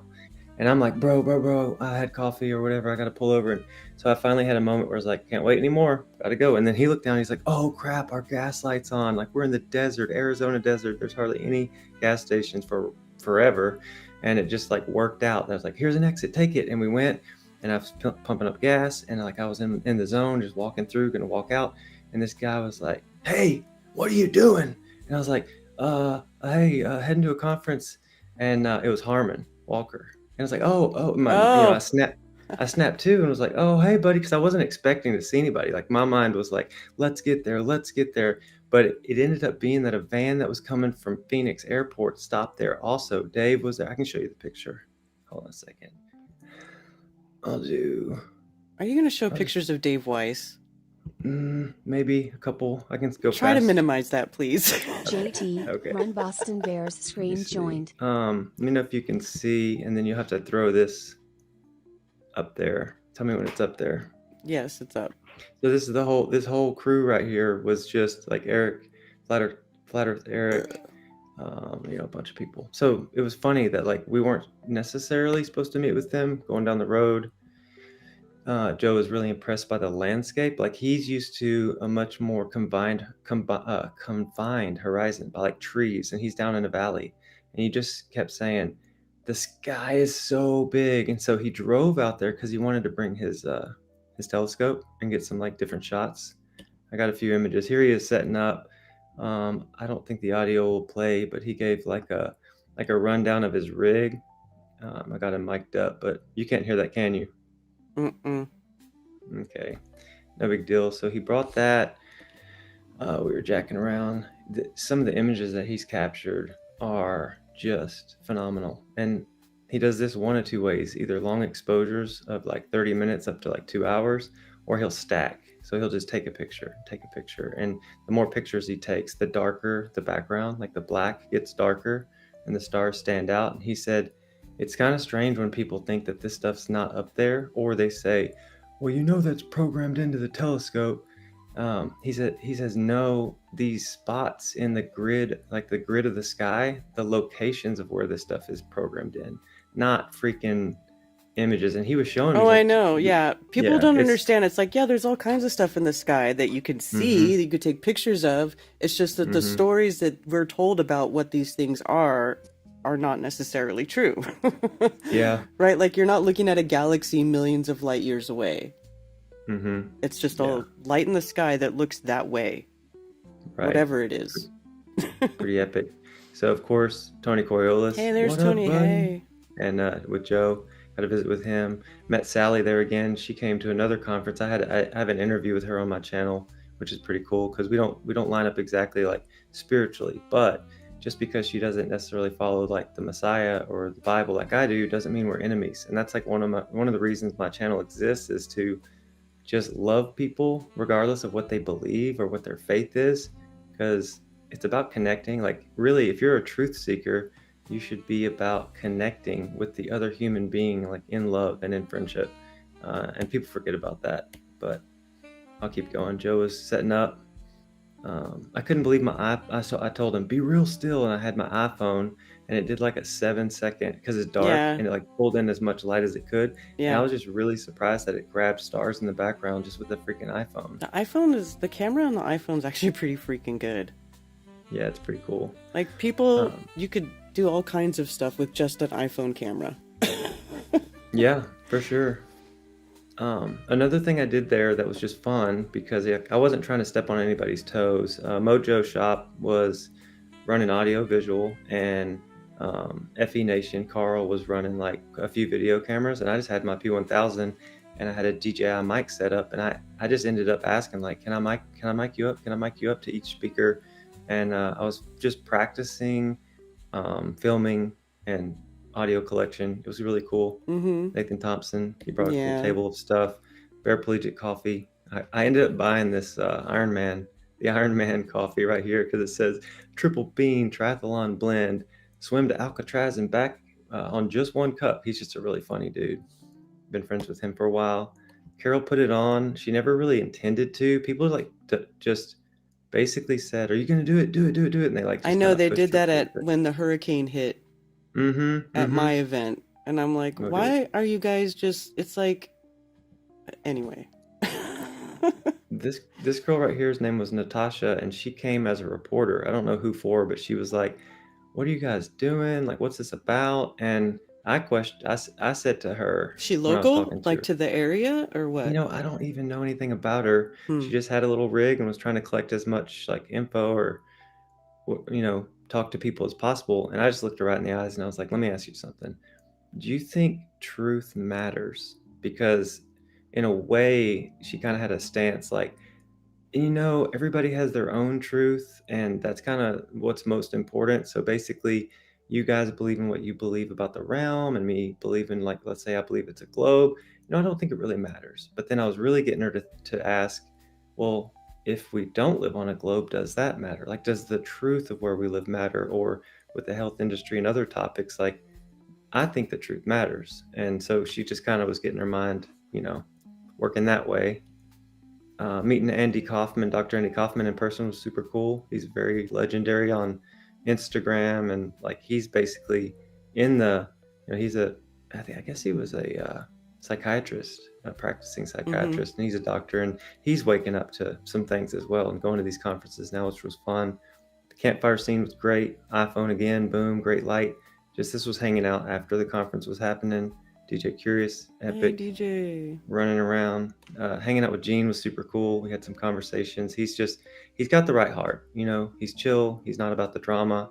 I don't know if you heard that he left the Zika show. Is The that what right? show? No, the what was it? The show that he was on. I'm not Vitka or familiar. Vika. Oh, yeah. Okay. You see, of the I drama. avoid those places. Mm-hmm. I just try to avoid those places. Yeah. But I get what you're saying. So This guy's name is Chuck. Chuck? He came to Flattoberfest. That's where I met him first, the one in Vegas. Oh, and cool. that was my first event ever. And he actually is from Hawaii. And when I went to Hawaii not long ago for a function my wife was doing, he drove over the Big Island and met me, and then we met again here. So it's just like a bunch of meetups. He's a good athlete. I'll blast through the rest. There's not a lot. Carl, FE Nation he was fun to hang out with and talk with, and then this is the whole group. Nice. So I could've been recognize bigger. some of those people. Cool. Then you do what? I recognize some of like this dude in the foreground in the green shirt on the other side. The older dude. Yeah. He's always at the events taking pictures and stuff. Mm-hmm. Yeah, he brought his camera. It was fun. Oh, there's Corey. Mm-hmm. Why is Mark flipping off the camera? Or is he flipping off Dave? I don't know. That's hilarious. I don't know. Mark Sargent, explain yourself. Yeah. It's really funny. But yeah, we just took off. There's Jake. He's co-host with Jeremiah Skiba. Oh, DJ's got the jacket on. Oh yeah, I took it. Now this year Mark had a vintage leather, like tan leather jacket, and he donated that one. Gave that one away. Of course, Bubba's Joe and I were on our way 33. back, Oh, that's and we hilarious. had to stop here because it was like everything. It was like Illuminati confirmed. There's one of those in one of the places. I've been to one of those. There's like a chain. Made it back. The kids love Joe. Like he was reading with them and talking to him. But yep, it was a beautiful thing. Very nice. Oh, that's a cool picture. Yeah, the sun, like we were driving right into the sun right here, and I just grabbed my camera and snapped off a couple because it was just about to peak up, and it was beautiful. Oh, we were driving by Juarez, New Mexico too. I think it might be this one. So we were like on I-10, and when I turned to the right, all of that is Juarez, which is like super sketch, like high criminal area in Mexico. Oh, you do not want to exit wrong here, or you'll be in Juarez, and it's like, oh shoot, you have to go across the border to get back, which is wild. But that's thanks for letting crazy. me share that. Crazy, cool pictures. Did you have a good time? Yeah. Oh yeah. Oh, there we go. I'm glad. It's always good when you can be in person and look people in the eyes and just hear their story, share, and just be I guess honest and have integrity and be like the true authentic version of who you are. I mean, I know not everybody there knows how to operate in that truth, but for me, I've gained more and more stability as I've gone 3.5 years in this walk towards loving other people better and actually allowing myself internally not being triggered when people think differently than me, or if they attack me for my beliefs. It's like, bro, if you're going to do that, you're just not like leveled up enough to chill, because you should be able to chill and hear someone's story. So you're very like, your consistency, your Monday streams, how much you say, who you bring on, what you do is a positive thing, not just for FE, but for the world. And that's why I love you. Well, thank you, Run Boston Bear, for those kind words. And thanks for coming on and sharing your pictures and your experience over the weekend and your sweet little baby. Oh my God. She'll go back to sleep. Sleep. Shh. Don't say anything. That's awesome. But I'll listen to more of your show, and yeah, it was a good thing. And oh man, I can't believe I even was able to speak. Like I thought if I go on, I'm gonna sound ridiculous because I'm pretty tired. But it was fun to hang out with you. Oh, yeah. What's the longest you've driven, like road trip or in the car, either mileage or hours? Have you done big road trips? Yeah, I did. Well, I mean, I drove cross country when I moved across country.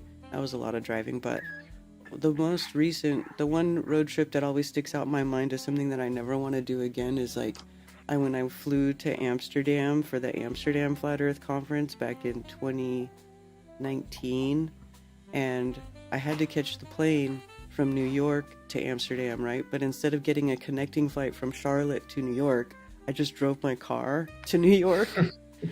And that was just dumb. I should never. I was like, what am I doing? This is crazy. And then I parked my car in the airport. And then when I flew back, I had to get my car and then drive back. And that's just sucked. Just sucked. Yeah, I mean, you got to kind of manage the stiff body, stiff back, and bathroom breaks, and keep it going, like grinding forward. Yeah. Joe was a good travel partner, though, and I saw Valley Parks was in the chat, or actually, she's still at the event. She was so sweet. She wheeled around to everybody and brought them little rings. I picked one that said "Friends." She's just so sweet. I always love Yeah. seeing her. Yeah, that's cool. That's cool. Yeah. Awesome. Was she riding around on her side by side? No, I only saw her just like kind of in the wheelchair with her feet propped up on a pillow, Oh, but she's doing pretty good. Great conversations. And I told her, I've been praying for her health, for the health stuff. And I think she talked to Dr. Kaufman a bit. He was like giving out different, free advice or free, like, well, try this. And hey, I don't know if you should worry about it. Like the mainstream will say, you're diagnosed with this and this is what you should do. And he's like, I don't know about that. And talks about it from a different angle. yeah. Interesting. Mm-hmm. What did he talk So, about? Do you remember? What was his? really, he went up there, and he was given like just practical advice. Like, I know it sounds kind of silly, but like if you have a situation where you have like a major bleed, how to stop the bleeding. And like he talked about cayenne pepper will even do it. He's like, it'll burn, it won't be comfortable, but if it's an emergency, you can put cayenne pepper on it. And he just laid out some practical things and gave different tips and stuff. I recorded some things, but I'm trying to figure out what I'm going to do. I was just practicing doing it like as if I was like hired to do it. And it's weird. You mess up sometimes. Like I know you have do you have a DJI mic or your mic sends up to the camera? Mm-hmm. Well, I And don't like I use a had DJI mic, but yeah, I have the Rode version where it's like the two mics and the little remote and the remote, that it hooks up to and stuff. Yeah. So I put the headphones in and I was like, oh, this feedback's great. Let me boost it up a little bit. And I did like +6 gain. I was like, oh, this sounds great. And then when I got to the actual footage, it was like hot, a little blown out, a little high. And I was like, dang it, I should have left it flat, like at 0. You got to look at But then, the meter. If you see the and meter. that's what I realized because one guy was real loud and I put him -4 because it was really, where does it pop to? Green, top of the green? Does it hit a little yellow? Yeah. Because then you can adjust it for real. But yeah, I got things to learn. And then my P1000 is what I was using, and I had it on like continuous focus or whatever. Uh-oh, computer went to sleep. Hold on. And so it was doing that like focus. I was like, shoot, I should have just locked it on the first frame or whatever. So I'm a newbie at it, but it's fun. I mean, I know you know a lot of that stuff because you filmed a bunch and you fly your drone, Yes. audio, visual, and you do this. Like There's a huge learning curve. You learn a lot, and the only way you learn is by doing it. Mm-hmm. And messing up. Yep. Before I go, what's your next, or is there a next like hangout or in-person thing? Not that you're gonna put on an event, but do you have anything either in this year or next year that you're like, I think I want to go to that? No. And I don't have plans to go to anything. I don't. And I do still have. I know we were going to do Esoterica, but we didn't cancel it. We postponed it. Mm-hmm. So we postponed it for 2026. So that is what I'm working on in the background, is procuring the type of event that Cammie and I have been dreaming of putting on. So that's what we're doing. It's totally different than what we've been doing in the past. So. Mm-hmm. Oh, that'll be awesome. Get the links out when it's ready, and I'll share it like crazy.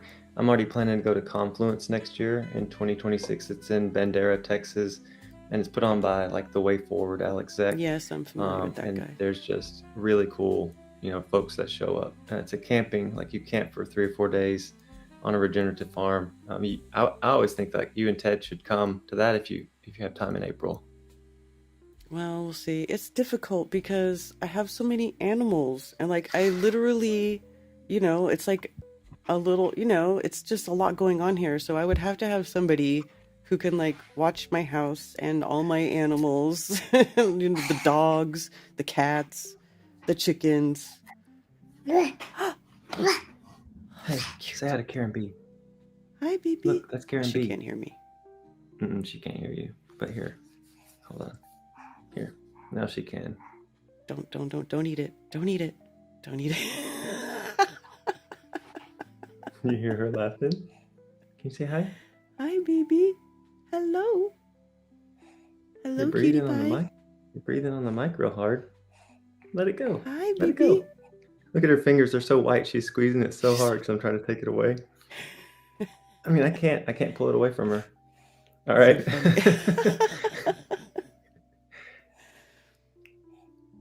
So cute. All right. Have a great show. The rest of your show. Thanks for having me on. All right. Yes. Thank you for coming on and thank you for sharing. All right. All right. Peace and love, y'all. Good to talk to you. Yeah, good to see you. Say bye.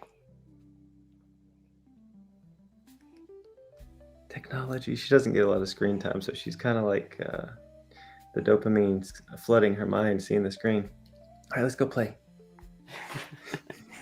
Later. All right, later. Alrighty. Well, that was fun. I'll just hide that now. There's a professional ranch sitter. That's like basically what I would need. We got our free turkey.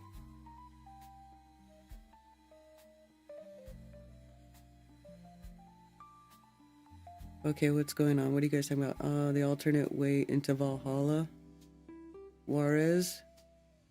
Cartel territory. Don't take legal advice from Skynet.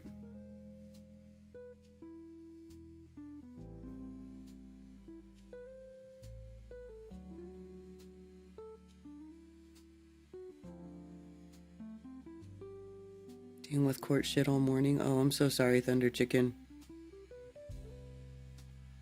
Karen rolling her eyes while he's talking about love. I wasn't rolling my eyes at talking about love. I think I might have rolled my eyes when he showed a picture of Nathan Thompson.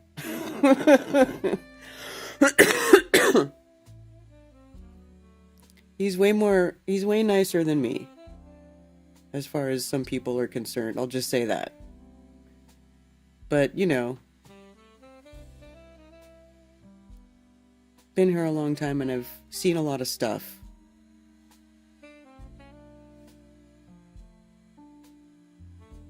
Send the animals home to the father. What are you talking about?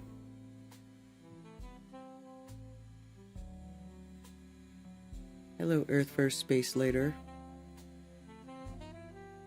Would Jared want a house? I don't think Jared would want to take care of my house. With all the animals and the crazy stuff.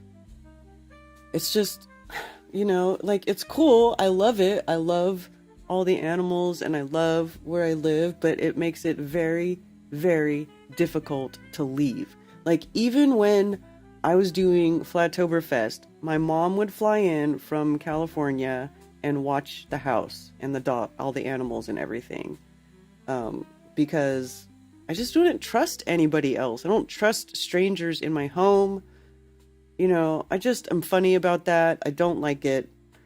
I don't know. So it makes it very difficult for me to leave. My left arm cramped when I got off the call. Holding the baby steady that long with one arm is no joke. Seriously.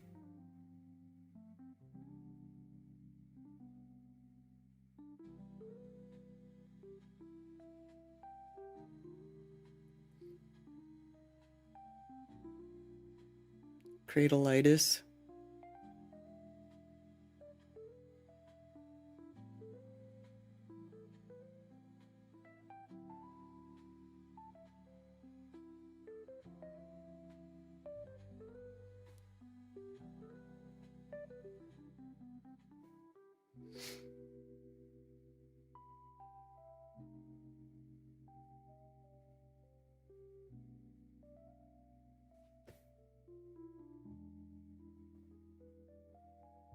I mean, so anyway, I like that seeing that picture of Tony. Tony was looking red, boy. Tony got some sun, huh? Tony got sun.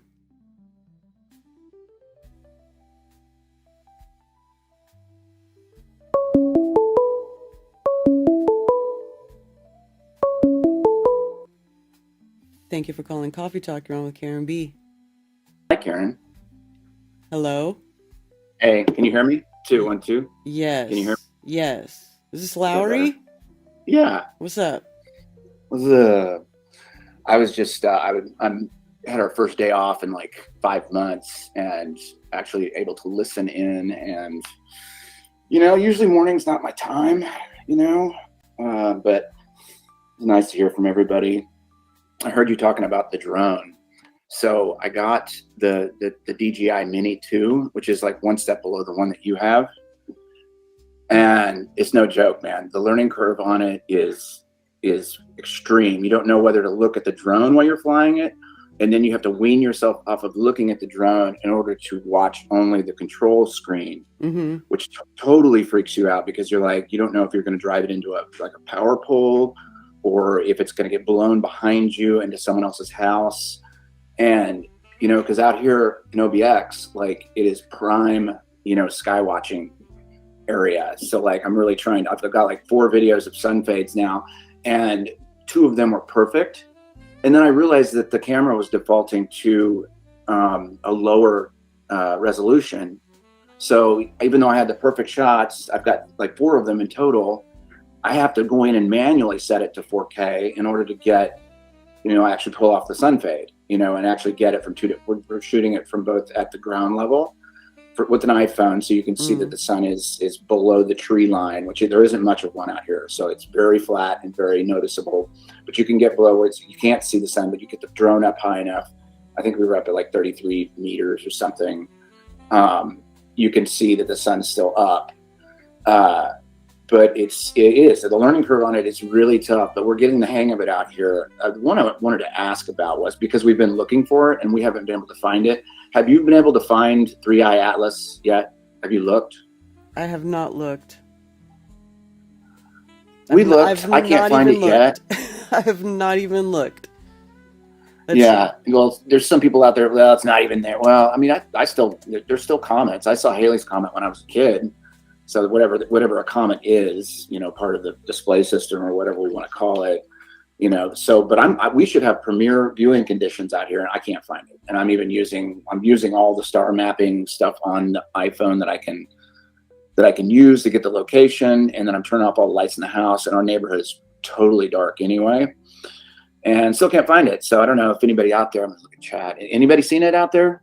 Did you guys see it in the desert? If somebody was out there in the desert? Well, it says right here in the FAQ, you can't see it with your eyes. Interstellar comets are faint and small. Binoculars increase your chance dramatically. So you need like 50x binoculars, or 15 by 70x binoculars, or a 6 to 8 inch Dobsonian telescope, it's saying. Okay, I've got binoculars, a really good set. And I should have been able to see something, even if, like they say, you're not supposed to look directly at it because the pixels are worn out in the back of your eyes. But the pixels on the side, or not the pixels, the cones in the back of your eyes are worn out because you're looking straight on for most of your life. But if you turn to just the left or right or up or down of it, you should be able to get at least an idea of where it's at if you're not looking directly at it. Have you heard this, Karen? No. Did I lose you? It's just that the cones, your cones are more worn out in the very back of your eyes because you use them every day and you're looking directly forward. But the cones slightly, left or right in the back of your eye are less used and more sensitive. So that's how I saw Haley's comment when I was a kid, was I looked just a little bit to the right and you could infer both the location and a tail. But this one I haven't seen. And they're shooting back this imagery of like this crap, these NASA pictures that are just, it looks like an amoeba, which strikes me as curious. And this narrative isn't going away. So I'm like, I'm continuing to watch it, continuing to like, okay, let's see what they play with this. How they play the narrative and what it's. You saw the what's his name, Kakaki, Mm-hmm. the guy, the Asian dude. He basically came out and said, this looks like it's not a natural phenomenon. It looks like this is something that is synthetic, which I thought that was a bit surprising. I thought they were pulling the alien card a little quick on this one, but he did come out and say that. And it was after I showed it on Sombrero a couple weeks ago. So they're playing this is a synthetic thing. This is possible that this, because it's slowing down and speeding up, they're cooking up all this narrative storyline of that it doesn't behave like a normal comet. And I just want to see if anybody out there has actually seen it. It doesn't look like, at least in chat, anyone's seen it. NDB, you been looking? Anyway, that's all I had. I hope you're well. I'm all right. How are you? How are you guys doing? We're doing good.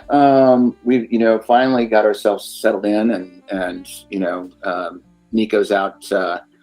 She's driving the Uber up and down OBX, making the monies. And this is actually my first couple of days here at the house, so I'm doing a major house cleaning here, and just trying to get settled in. It's after 5 months of being basically homeless, it's kind of a nice thing to have a roof. But it's everything's good. Everything's good. I really love the sky watching out here, man. It is beyond incredible, and it's one of those things where you're not used to seeing stars all the way down to the sea, and you get to see that. And the moon is incredible. It's incredible, the moon shadows that you get out here. I'm going to do the whole moon shadow experiment because we get a lot of them out here, and it's really easy to predict it out here because once the hurricane weather kind of lifts, you get pretty much cold, not too cold, about 40s and 50s. You get crystal clear air, and I've got, within walking distance, I've got a perfect view of sunset without any obstruction, without really a lot of anything in the way. And you can see for a long ways. I've got 3 different lighthouses to look at that are completely visible. You can even see the beaches before the lighthouses, the one that's up island. Then we've got the Hatteras Lighthouse, and then the Ocracoke Lighthouses. I can see it out my back balcony. It's about 2 blocks away. That one's really not useful for me, like in long distance photography. But I mean, I know a lot of this stuff has already been done, but like I've been trying to like really maximize like the resolution of the shots. And I've got so many targets that are agreed upon, and I can tell you exactly where I'm standing and sitting. And I really want to like get this shot of at ground level and put it next to, in a video, put it next to the drone video. So, it's the same time, same shot. You see the drone go up in the other video. And then I want to get a real sun fade. I know it's been done before, and we've got some footage of it, but I think it can be done better. And doing it from several different locations, be like, hey, we're getting the same results here. This is from this spot. This is from this spot. And if I can get that 4K footage in the drone to work, I should be able to get a pretty damn good sun fade video put together. So that's what I'm working on, and some music stuff. What do you think that video is going to prove? Because I don't think it proves shit personally. Just I think it's a good bridgeway to people that always ask the question, well, the sun goes down, where's it going? And it's like, well, are you sure that it goes down, or does it go away? And for a lot of people that don't understand spherical trig and a lot of the heavier thinking that goes into understanding that we're not on a ball, that is one of the bridge proofs that really get people kind of churning. And I've got it here at my fingertips. It's all around me. There's flat earth proofs everywhere around me. And it's one of the easiest places to shoot because there's really not a lot of, it's just flat out here. The tree line is not very tall. And I've got the Pamlico Sound, which I can look up island, upwards of, I want to say I can see the water tower in Avon from Hatteras, and that's as the crow flies 13 miles, and you can essentially see the beachfront in front of the water tower, which already demolishes, the spherical trig.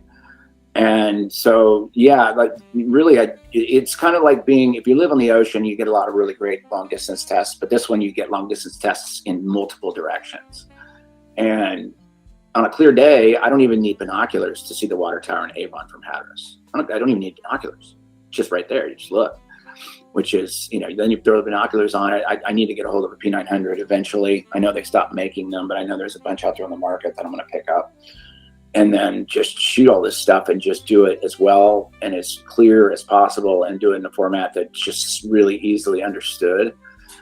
And then people can work up from there and they can, dive a little deeper. I know one of the first proofs, even though you don't like this proof, one of the first proofs that really, other than long distance photography, was a lot of people shooting the sun. And I did send you a video, by the way, Karen, another crepuscular video from Hatteras.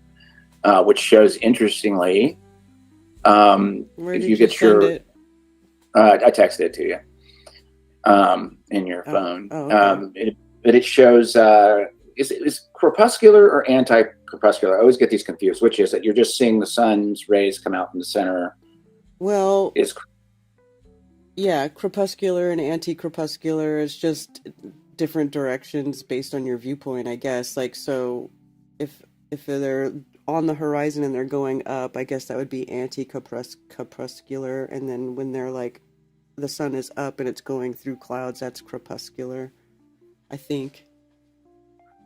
Copy. Okay.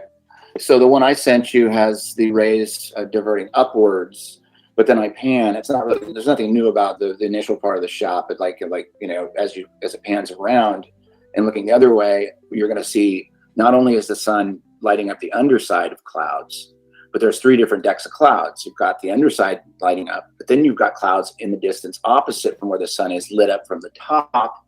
And then there's a third layer, and it kind of gives you, a sense that the sun is still up. The sun is still up, and these are clouds that are hundreds of miles away in the opposite direction that are being lit. And I don't think we pay enough attention to that, because we're talking about it. The sun's at the same level, even though it's going away in perspective. You've still got clouds hundreds of miles in the opposite direction that are being lit up.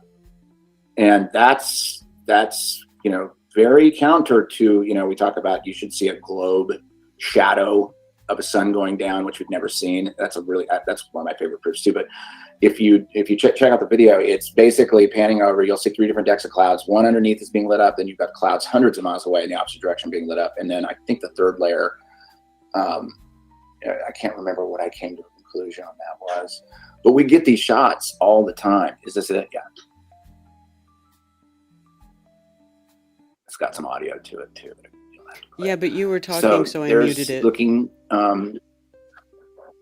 Okay.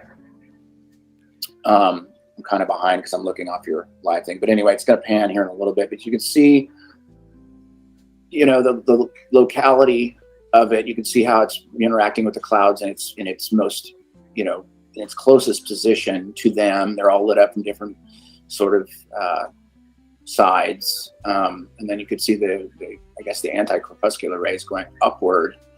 But the interesting part is when it pans and you go around here. I can't tell exactly where you are on the video, but you'll see that hundreds of miles in the opposite direction, you can see those clouds down way out there being lit up. You see the underside, and then the clouds on the opposite side are being lit on the top, when according to the globe theory, the sun should be going down below the limb of the earth, and it shouldn't be able to light the tops of clouds that are already on the other side. I get it. Shouldn't be.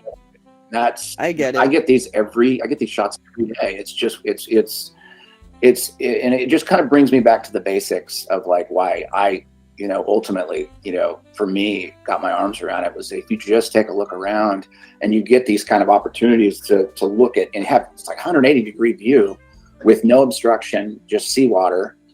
And then you could see, it could be 150, 200 miles the other direction. So yeah, see, this is why, like the crepuscular rays, while that's just, it's like a matter of perspective, right? It just depends on where your perspective in orientation to the source of light, right? But the sun is always above the clouds. It's Yes. always above the clouds. This is why, like, people say, "Oh, the sun's behind the clouds." No, the sun is not behind the clouds. That's just a That. perspective thing and like a weird exposure thing with your camera. But the sun is always above the clouds, and that's why it's lighting up clouds on the other side when it shouldn't be. According to the globe model, that shouldn't be happening. Should not be happening. And I would just guess that that's at least 100 miles the other direction, those clouds, if not further. And that's just impossible on Eel sphere.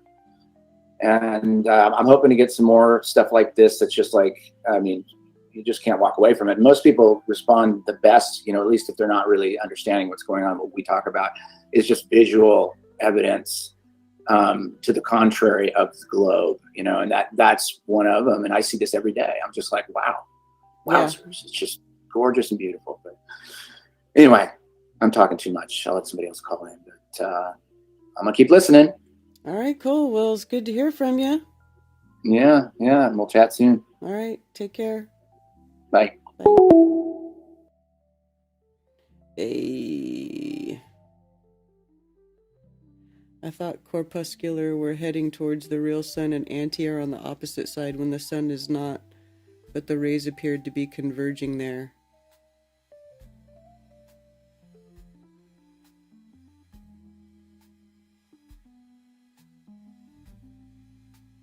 When the sun is either rising or setting, it's thousands of miles away from your position, and most often there is a ocean water between your position and the sun's light reflect from the water surface.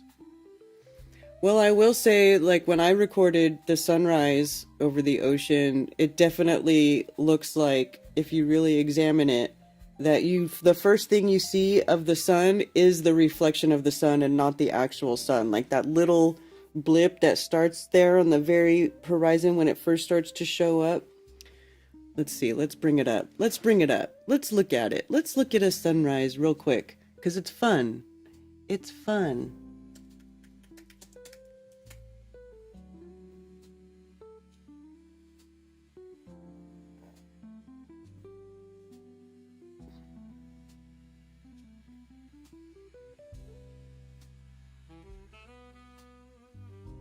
Oops. Myrtle Beach, my Myrtle Beach sunrise movie. Oh wait, no, I didn't want the actual... Well, I guess it doesn't matter. So here, I'll just mute it.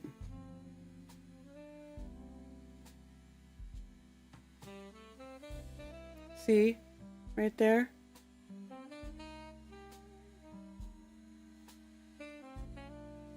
That's the reflection first.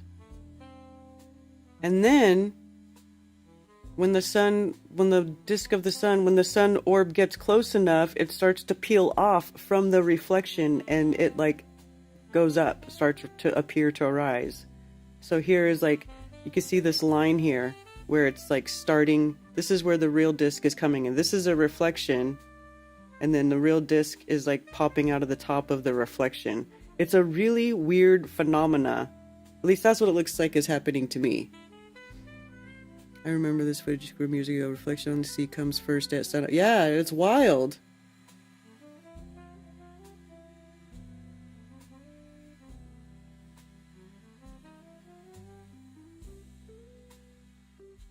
Because you can see how it's blurred right here. And this part is the reflection. Or this part's the real one, and this is the reflection down here. But you definitely see the reflection first. It's pretty crazy. Because it comes in at such an extreme angle.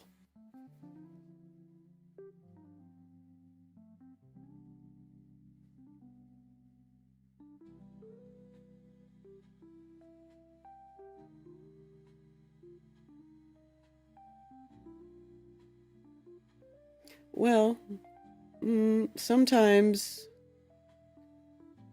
like, the sun will set for the East Coast, and there's still sun on the West Coast, so But where is the sun? If the sun, the sun is still over the ocean. I guess it would be over the ocean at that point. It'd be over the Pacific somewhere.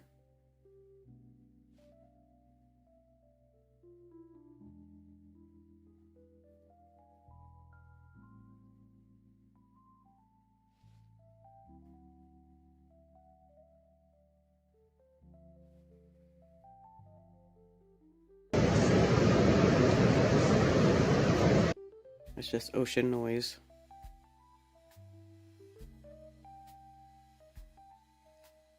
So then, and then as it gets closer, it starts to separate from the reflection. And the reflection is now not visible anymore because the angle has changed, the angle of view from you to the sun. And that's it. Look, it separates, boom, reflection goes away, real disk continues to rise in the air as it gets closer. It's just, that's it. That's it. That's how it works. It's so easy. Check Telegram again. Okay.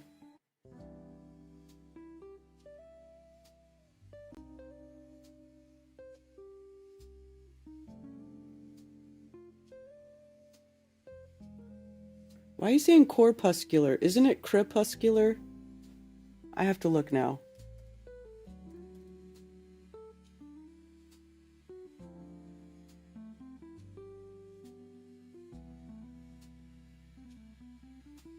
Occurring at dawn or dusk.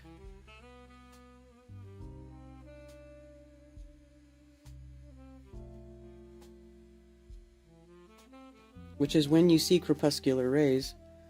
What's corpuscular? Is that a word? I want to make sure I'm using the right word.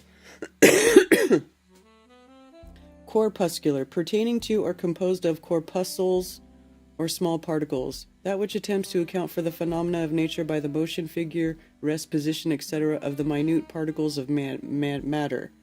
The theory enunciated by Sir Isaac Newton that light consists in the emission and rapid progression of minute particles or corpuscles.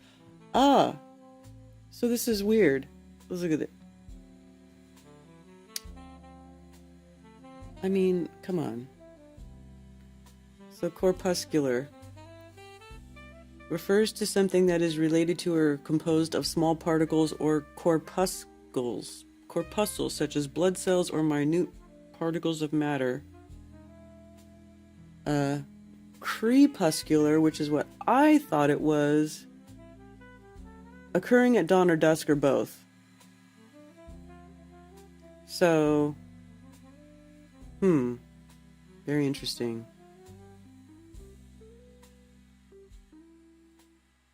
Theory enunciated by Sir Isaac Newton that light consists in the emission and rapid progression of minute particles or corpuscles. The theory is now generally rejected and supplanted by the undulatory theory. What is the undulatory theory? I've not heard it worded this way before. Now I want to know what that is. The undulatory theory. The undulatory theory refers to the concept that light and other forms of energy are transmitted as waves. This theory was notably developed in the 19th century and is foundational in understanding various optical phenomena. The theory that light is transmitted as waves. Ah, the undulatory theory. Has anybody heard this before? Because I have not. This is new to me.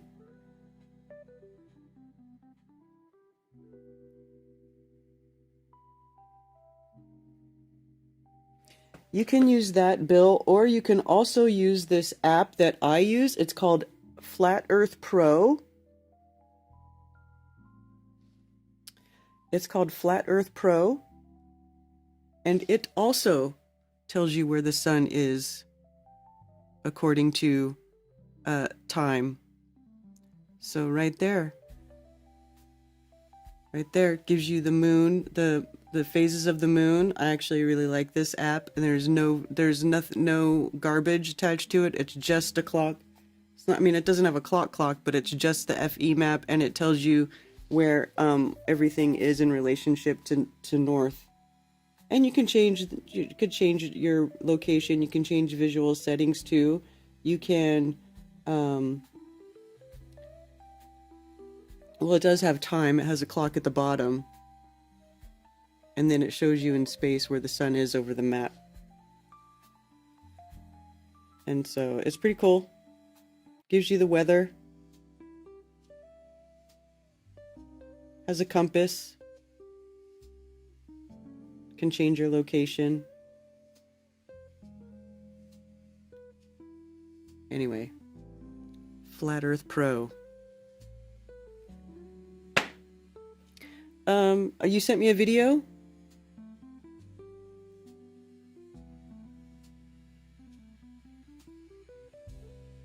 Here, let me see if I can... That go over the top. Oh, here, let me rewind it so we can hear what you say. Out. We got some corpuscular rays that go over the top, and then they go over here and converge on this point. First time probably that I've seen anti-corpuscular rays this good. That's the grid of vision for you, boys. That's really interesting. That's pretty cool, because if you think about it, like, perspective, right? Perspective. Like, if you go to the point where these rays seem to converge, will they still be converging? Nope. No, they won't. But that's cool, right? It's interesting how light works and how perspective works. And once you start to like really think about that and dissect it, you know, the Earth doesn't need to be a ball. The Earth doesn't need to be a ball. Sounds like some language wizardry going on. I have a plumber coming this afternoon. Please send me fair, honest, decent person vibes with him. Yes, Cammy. Corpuscular blood? Crepuscular. I just had to check because sometimes I say the wrong thing too, and I just wanted to make sure what I was understanding that correctly. Gotta restart phone to get to recognize the charger.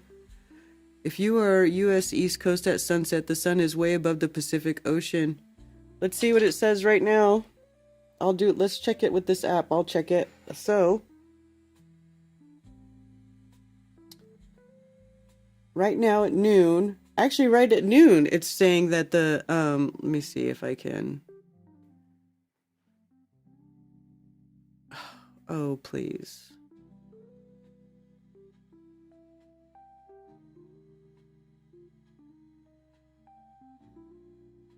There we go. So here, right now the sun is allegedly over the ocean because it's so far south. It's like nearing the Tropic of Capricorn, right? That's where it will be on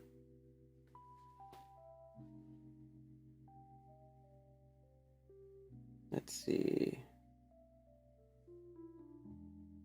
12 20.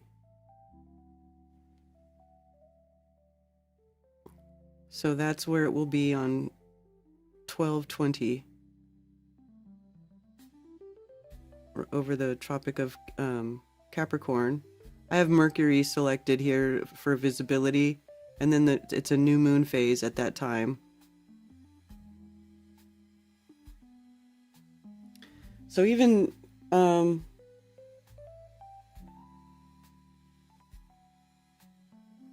so now it's over the ocean because it's so far south.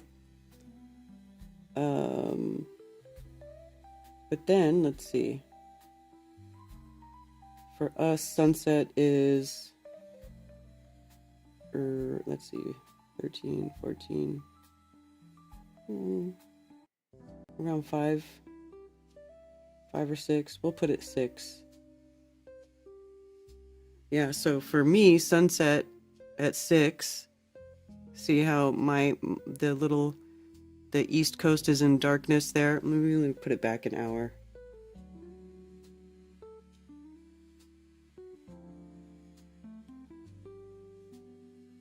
So there, it's like not even sunset yet, almost sunset. But then the ocean and the sun is in the middle of the Pacific Ocean over there by Hawaii. Hawaii. Right?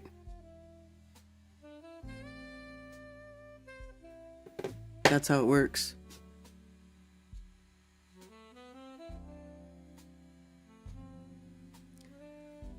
Hello, modern men. They just texted they are on the way. I'll be listening in the background. Okay. Just a phone call? It is just a phone call in? Well, I mean, I guess I have my little link room open, but that's not usually what I use. I usually just use the phone call.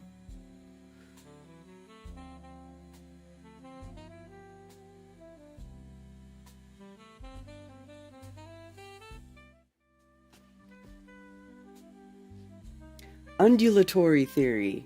The undulatory theory is light travels in light is transmitted as waves. Yeah.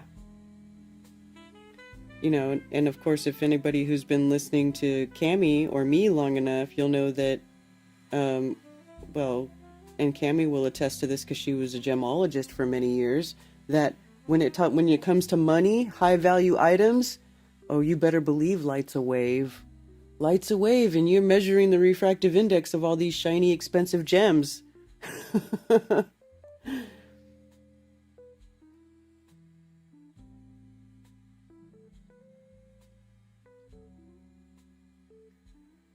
drank all my coffee. I'm trying to decide if I want to drink more coffee or not. Happy high noon.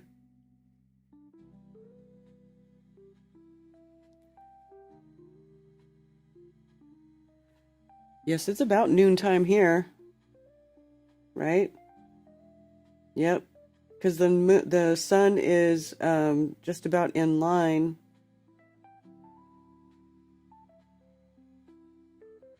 With my area. You can zoom in on it too.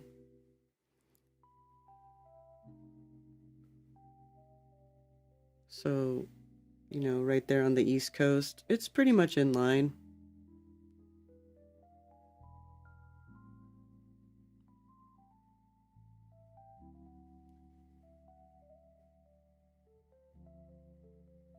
I'm wondering what time and date.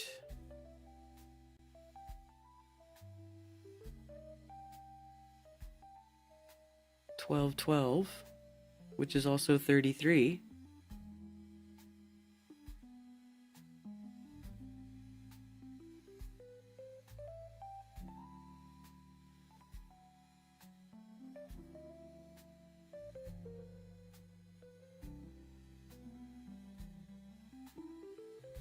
Daylight saving time.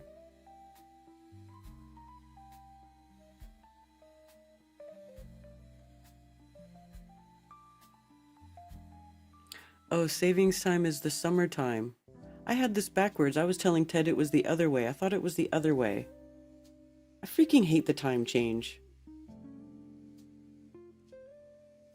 Current time is Eastern Standard Time, and summertime is Eastern Daylight Time.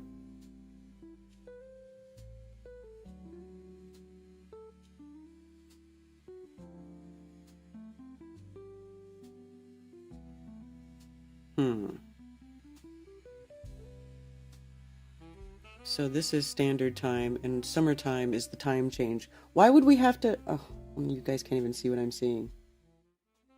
Why would we even have to change the time to mess around with daylight in the summertime? The days are longer.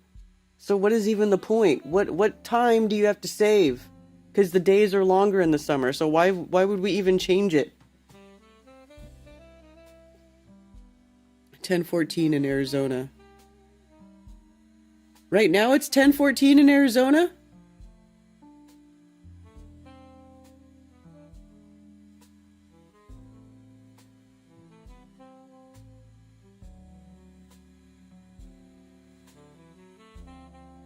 Fall back, spring forward, yeah. I wish nobody recognized the time change. I freaking hate it. I was reading an article too that percentage of heart attacks increase when the time changes. Thank you for calling Coffee Talk. You're on with Karen B. Hey, Karen. How are you? Good. How are you doing? Pretty good. Lowry just made me flash back to the coolest sky experience I ever had, and I thought I'd tell you about it. Sure. What happened? So this was in either 97 or 98, and I was on call and living in Seattle, but I got a call for a telemetry system at Washington State University all the way over on the other side of Washington. And it was like at the end of the day, and there was no way I could get a flight over there, so I had to drive across the Cascades to get over to the high desert where that university is. And it was for a raptor center. Their telemetry system was down.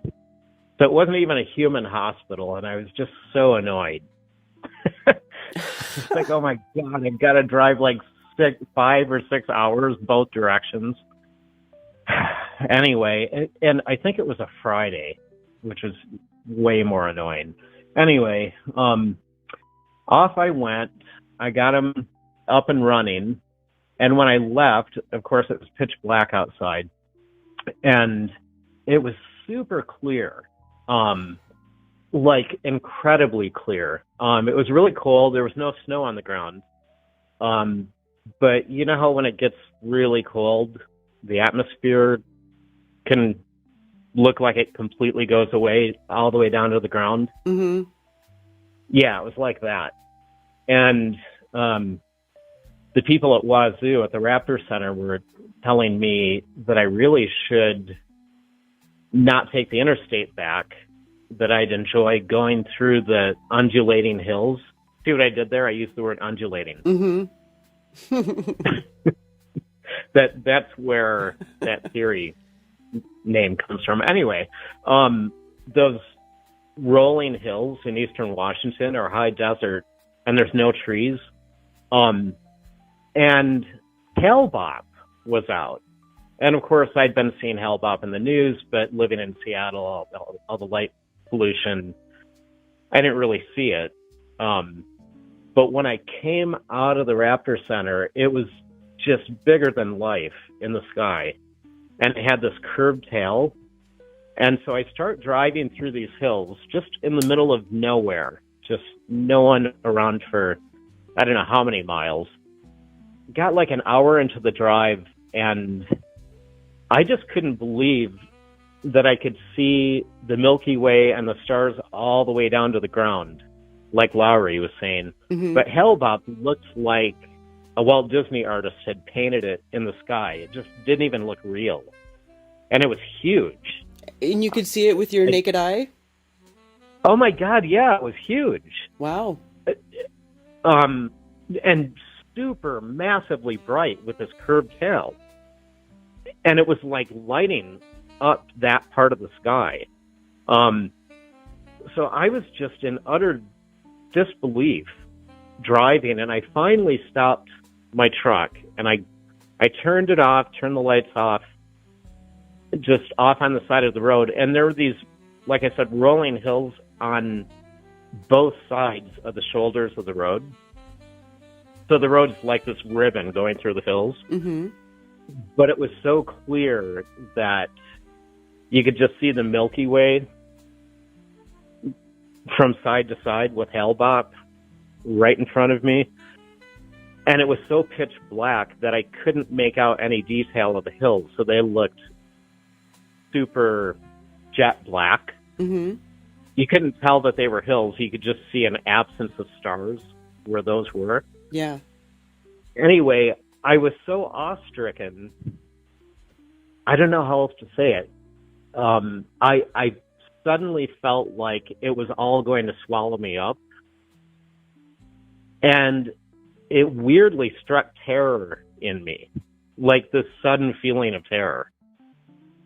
Huh. I know that sounds super weird at something so beautiful, but it was so intense, and I've never seen stars so deeply with my naked eye.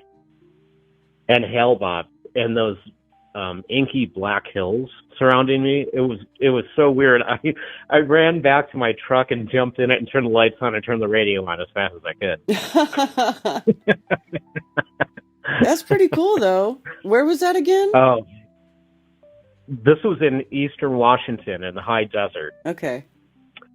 Yeah, I've never seen sky so clear and so many stars that the sky was just littered with stars in all directions, all the way to the ground. That's awesome. It was So like crazy. no light pollution.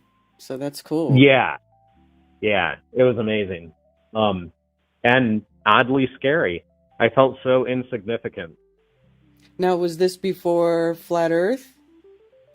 Oh, way before. This was 1997 or 98. I wonder if Flat you'd Earth still for feel that me way didn't now. happen too. So you probably would feel I don't differently. know. Well, I've experienced very little light pollution and the Milky Way since then. I don't know. It was a combination of that plus Hale-Bopp plus not being able to see those hills. It was like negative space surrounding me. Mm-hmm. It kind of I made think it you was feel like that you were combo. like you were floating in a void or something. Yeah, it was very weird like that. That's never happened to me since. And in fact, I sometimes will go hiking here in the mountains of Montana in the middle of the night. I know that sounds weird, and it's probably not very smart, but sometimes I do just because I want to sky watch, and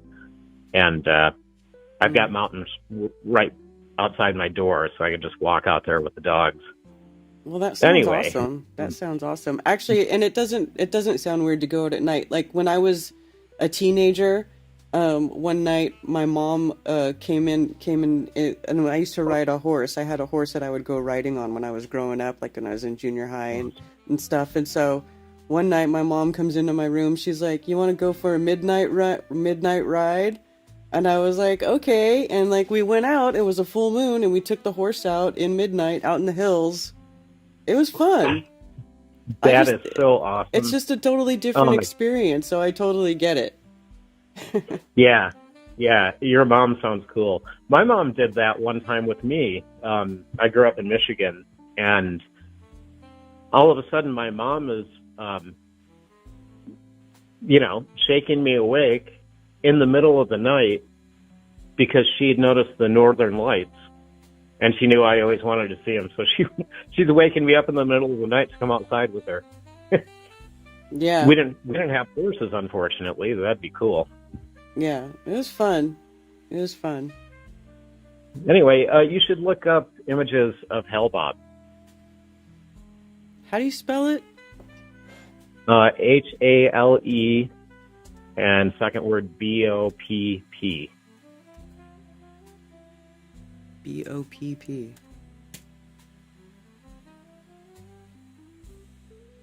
I'm pretty sure it's the brightest comet that we've ever seen in modern times. And it was visible to the naked eye for like a year and a half. Wow. I don't remember if I ever tried to look at it. I don't think I did, and now I'm feeling pretty bad that I didn't. I missed it. That's a trip. Brightest comet, Great Comet 95 long period, yeah. What a trip. It's got like two tails. Interesting. Yeah, it kept changing throughout the year. It was cool. And it's not going to come back again until like we're all dead, right? Right. Oh, and I totally agree with Lowry. I don't think they're going to play their alien card, which they are eventually going to play. But I don't think this is it with the nonsense they're doing now with 3i Atlas. I think this is just priming that they're doing. Yeah, I think they're just trying to, just more carrot on a stick BS, Yeah. I don't think they're ever going to produce real aliens. No, but they're definitely going to at some point pretend that they are. They're going to hoax it. Yeah, you would think so. They keep threatening to. Yeah. And Mark Sargent is like dying for them to do it. He's like, "Please bring the aliens, please." During all the COVID bullshit and their lethal injection years, I kept wishing that we were doing the alien thing instead. That sounded more interesting to me. Oh yeah, for sure. For sure. All right. all I got. All right, cool. Thanks for calling. All right. Bye. Bye. Hilarious. Horses are not as good as goats for milking. Yeah, well, I've never even seen anybody try to milk a horse. Yeah, yes. My mom still has horses. My mom still has them. I don't have them, but my mom has them.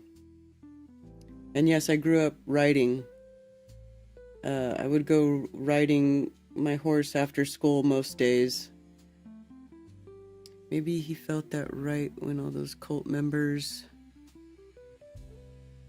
trying to catch a ride on that comment. Oh yeah, that's what I remember about Hale Bop is the cult that they all killed themselves or whatever.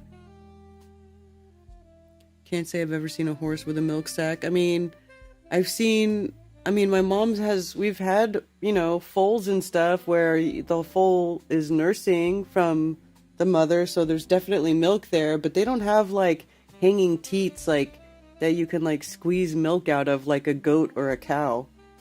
Probably because it's just not meant for it. I mean, I don't know. I've never tried horse milk.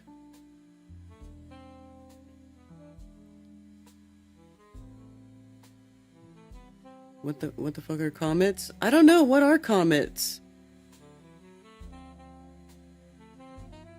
What are comets? Who knows what any of this crap is?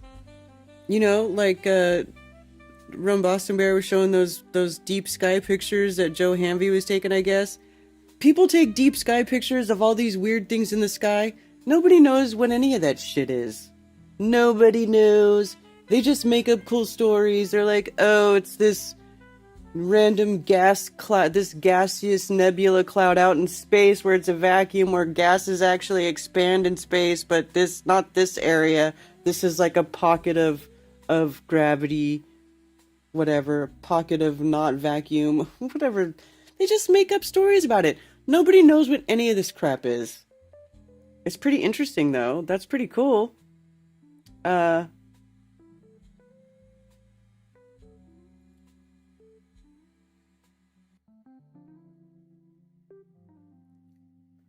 What does it say about Hale Bop? What does Sheeplepedia say about Hale Bop?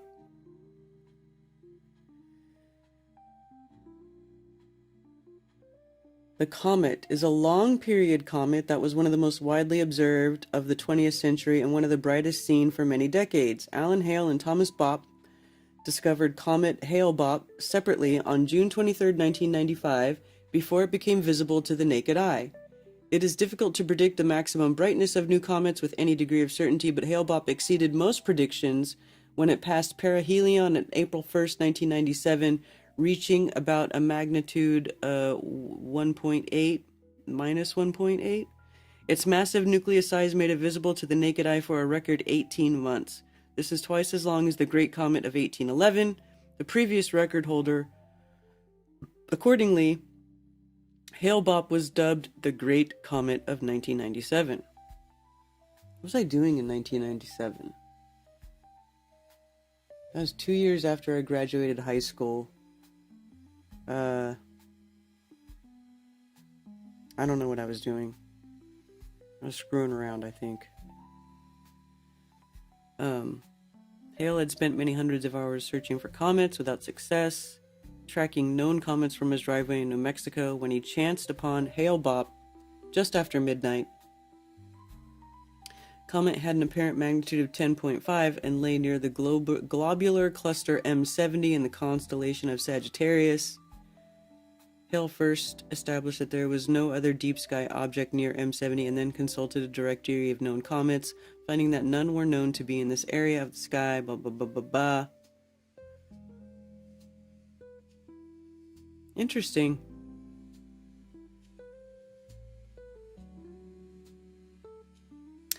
So they discovered it. So who knows when it was here? But it could have been here before, and then who knows what it was? If anybody saw it or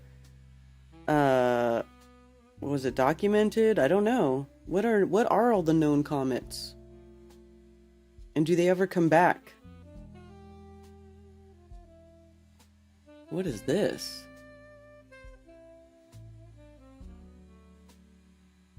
That's interesting how it kind of looks like a spiral there. Star map of the path with 14-day motion marked. Oh, interesting how it spirals out of like... Is that really what the motion it makes? Like it starts here and like just starts to get bigger and bigger and bigger, spirals out real big and close, and then it goes back to its point and spirals down, down, down, down, down. That is so weird. Weird. Looks like a seashell. It's a spiral. Everything is a spiral. Still legally married. Too small a milk bag on horses. We don't... Here you don't need it. What now? You don't need what? What will we say here in Israel? Because my country runs under religious priest rules, we can change the clock in the winter, and now at 16:30 is going dark. These bend over. Returns every 76 years or so? Which one does?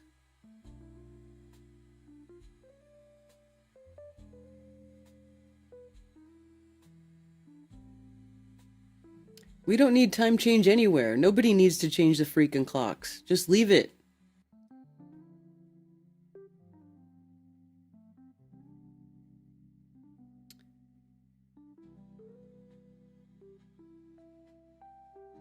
Celestial events are repeating, some at different intervals. Yeah, it's just that's what I think it is. It's just a big cycle of lights in the sky.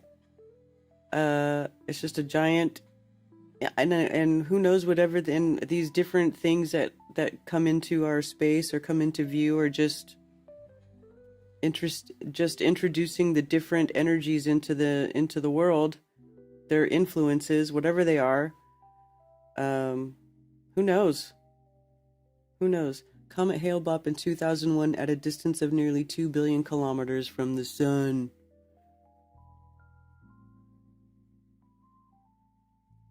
Allegedly.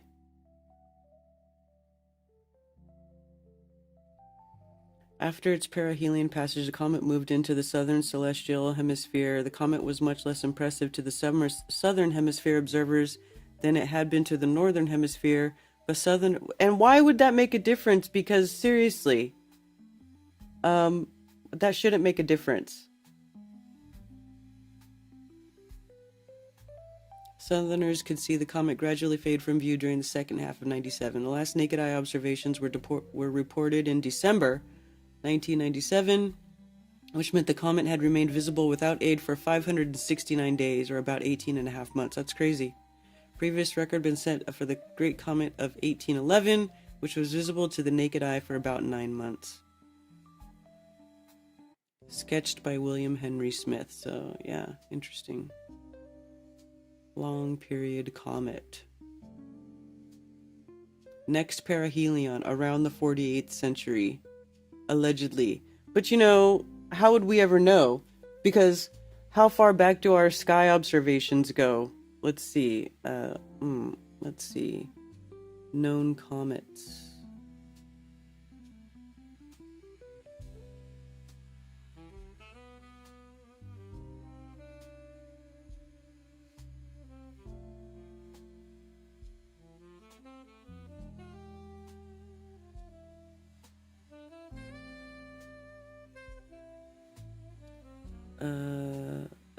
Orbital effects of comets, fate of comets, nomenclature.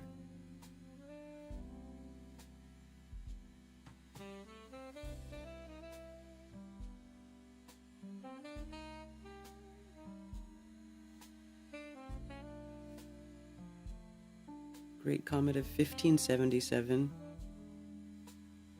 Non-periodic comet that passed close to Earth, with first observation being possible in Peru on the 1st of November 1577. Final observation made January 26 of 1578. Interesting. So there's just these random comets that come through every now and then. You know what? One interesting little thing about comets is anybody who's into winemaking, like fine winemaking, like especially like first growths or premier growths, which is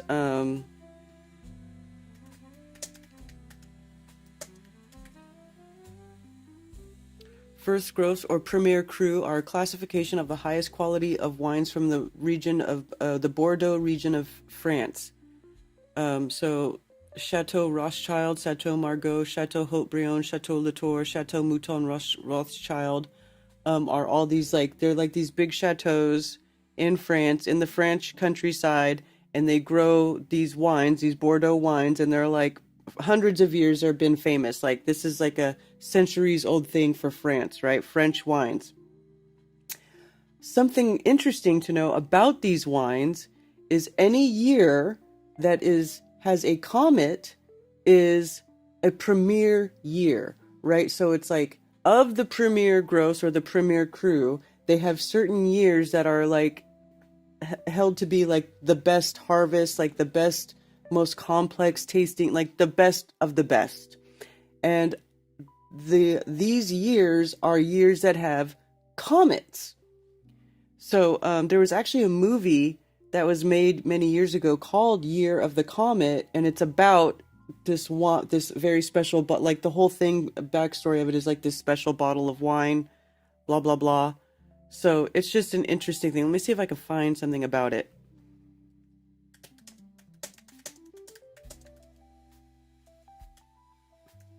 Year of the Comet wines. Comet vintages, okay? Comet vintages are years during which an astronomical event involving generally a great comet occurs prior to harvest.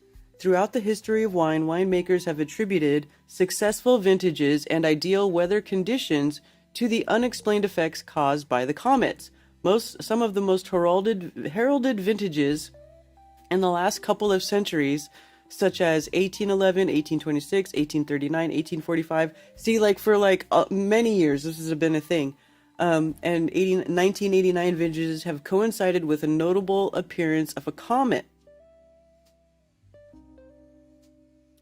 Of comets in viticulture, but the term nevertheless remains in use. There's no scientific basis, but like it's a thing. It's a known thing. So even in 1997, like that was being discussed because I was working in a wine shop at that time. Before I was 21, I was working in a wine shop, and when I was 21, I worked at this place, and they were discussing the Grand Cruise and the Year of the Comet. Like this was a discussion. So like 97 was a very, very was one of those vintages because of the comet.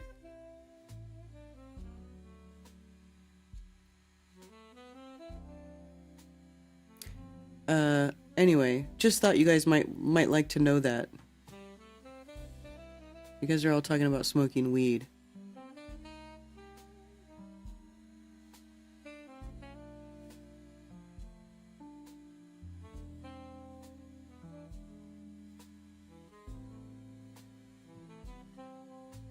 I have to stare at them to sketch them.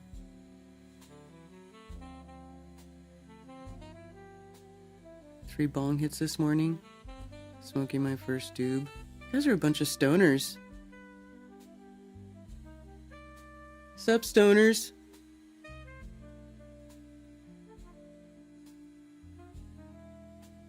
I like Bordeaux chocolate. Yes.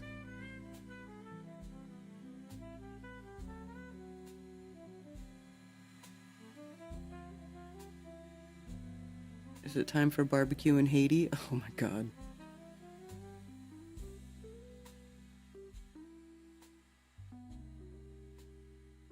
Just, just giving you a bit of useless knowledge about wine and comets. Most people don't even think about this. Like, 1811 vintage of Veuve Clicquot is theorized to have been the first truly modern champagne due to the advancements of method champenoise. Veuve Clicquot? Anyway, I used to be all into the wine thing. But yes, any year that has a comet is a comet vintage and is said to be the best years for the finest of aged wines. There you go. There's your bit of useless information. Do you blame us? The world is effed. No, I absolutely do not blame you at all. I do not. I mean, Your dad is a sommelier? Yes. So then your dad probably knows you probably already know about all that then. You probably already knew. Sommelier would be a good job. I could be a sommelier.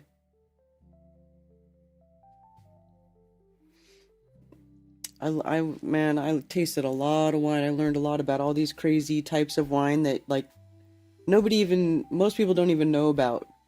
I'd like some Italian varietals of wine, like Barolos and stuff. They're so good. I tasted a glass of wine. It was a red wine, and it's been so long I forget what it was. But I took a sip of this wine, and it tasted like prosciutto. Like it had that hammy, salty, like it. I was like blown away. I was like, they're like, Karen, taste this wine.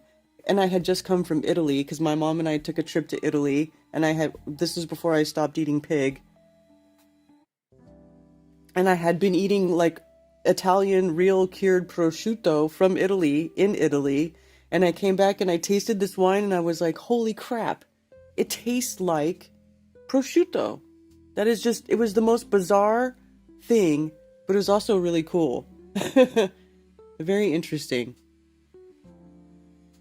The wine at my wedding was unbelievable thanks to my dad. Nice!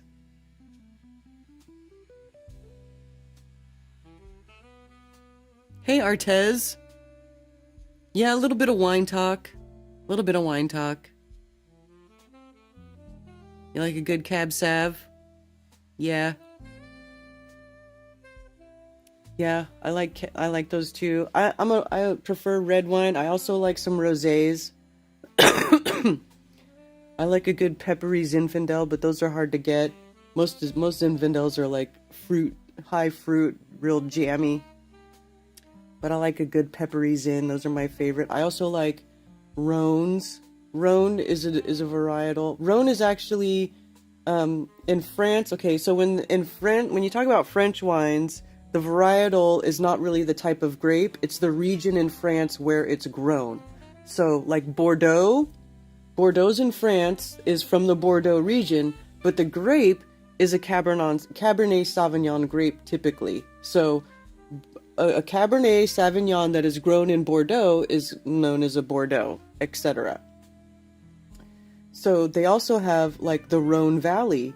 So the Rhone Valley, they grow a lot of like Syrahs, like Petite Syrahs and stuff. So like you can see, so in California, wines will be called, it's named after the grape, not really the region. They'll tell you where it's grown and where it's made, but it's not really, it's just a little bit different naming convention depending on where the wine is from. Like pretty much most places outside, okay, well, I guess it's mostly only France that does that. Well, yeah.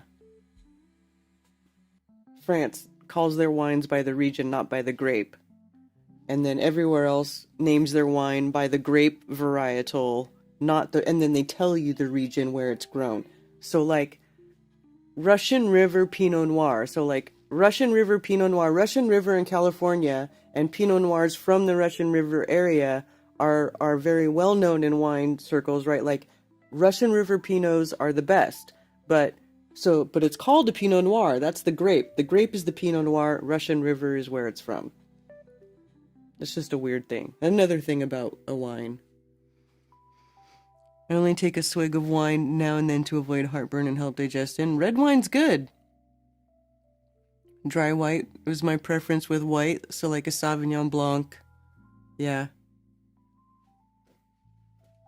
Dad was a wine taster and he let us try all sorts of different wines when we were young. That's what a sommelier is. It's a French word for a wine taster and person who, like someone who picks a wine menu, like a restaurant will have a sommelier, right? So what they'll do is they'll pair different wines with different dishes at the restaurant. So like that's a whole foodie wine thing where you get a wine to complement, the meal that you're eating. So a sommelier would be, someone who tastes the wine. So like the distributor will come and be like, hey, I have all these wines, would like to try these wines. And the sommelier tastes them and says, oh, I like this is good. I compare this with XYZ, blah, blah, blah. It's like professional wine taster. Box wine is not wine. Yes, it is. Box wine is wine. It's just not fancy wine.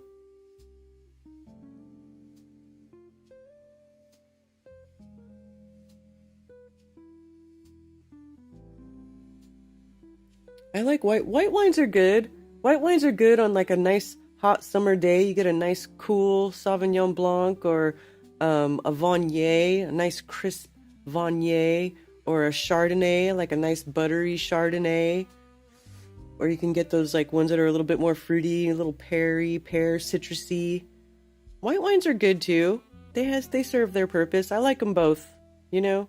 The only thing I don't like is I'm not a big fan of sweet wine, like Moscato and stuff. Like in the South, they like those sweet wines, sweet red wine. No, thank you. Nope. I prefer dry. And also, it's kind of a joke in the wine industry. White Zinfandel. White Zinfandel is like the cheapest, crappiest wine you can get. You have a professional wine taster at your table now? Box wine is good as a mixer with tonic. Or you can make a sangria. You know?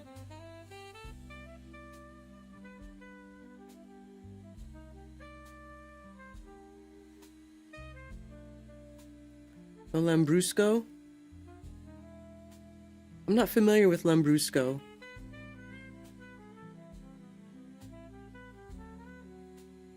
What is Lambrusco?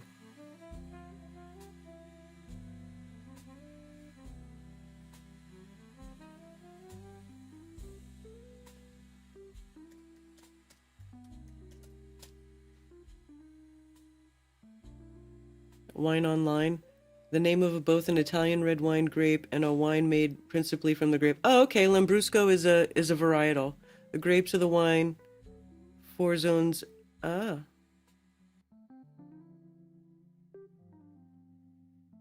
Okay, that sounds familiar.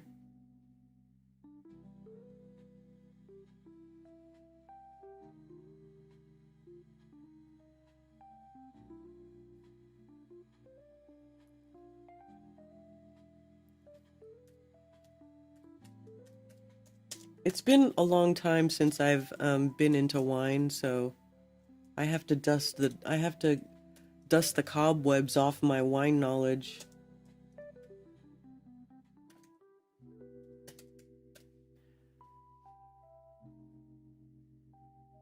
Here we go.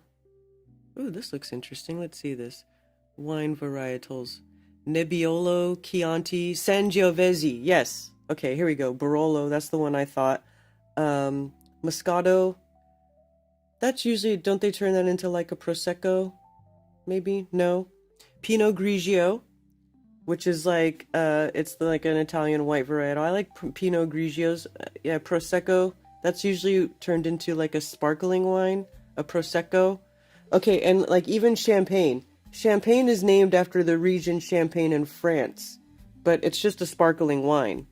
So in California, it'll be called sparkling wine, not because it's not from Champagne, France, right? So like you can't call a champagne if it's not from Champagne, France. That's why you see sparkling wines or Prosecco from Italy, because it's all that champagne, all that is like French terms.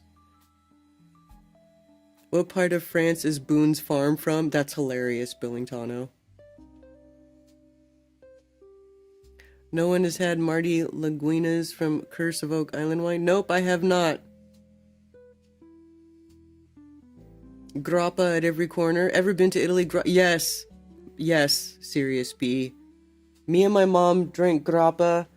Okay, we stayed in this castle. It was the best time. It was the best freaking time. It was a castle on top of a hill in the northern part of Italy, like in the Lakes region, wine region area. I forget exactly what province we were in, but it was like northern part, right? And there was this castle that we rented a room in, and then we found this little Italian restaurant in the countryside, and we had a rental car, and we drove the rental car to the restaurant. And when we were there eating this beautiful Italian food in this little Italian restaurant in the Italian countryside, we happened across a couple from California. So it was like me and my mom, and we were living in California at the time.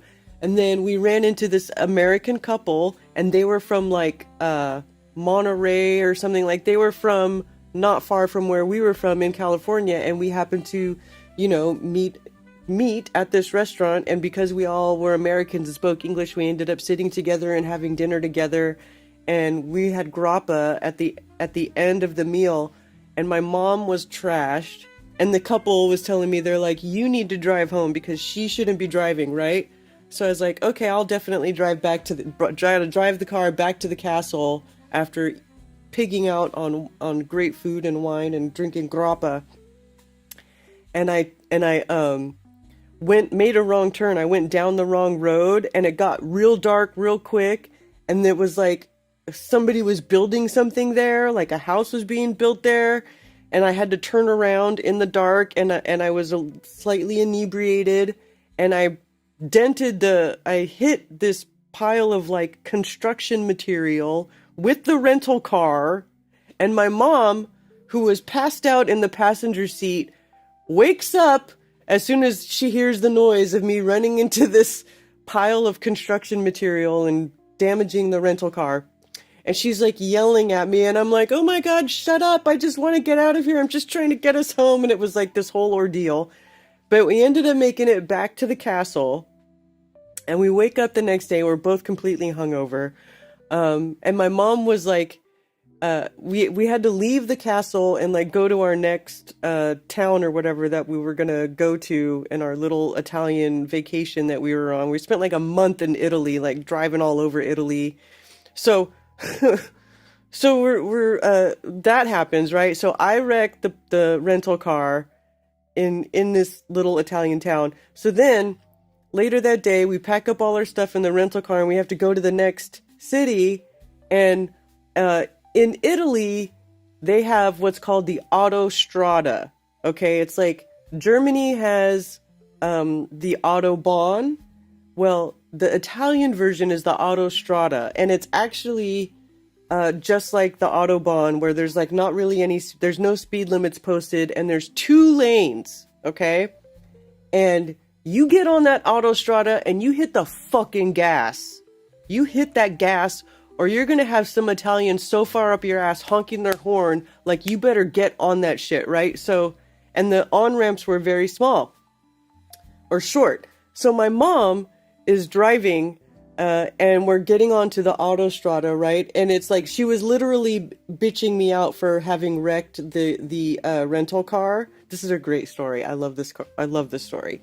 So she's literally yelling at me, and we're all hungover, and she's yelling at me for crashing the rental car. So we're getting on the autostrada, and dude, it's busy. Like, Italians are driving fucking fast, okay, on their autostrada.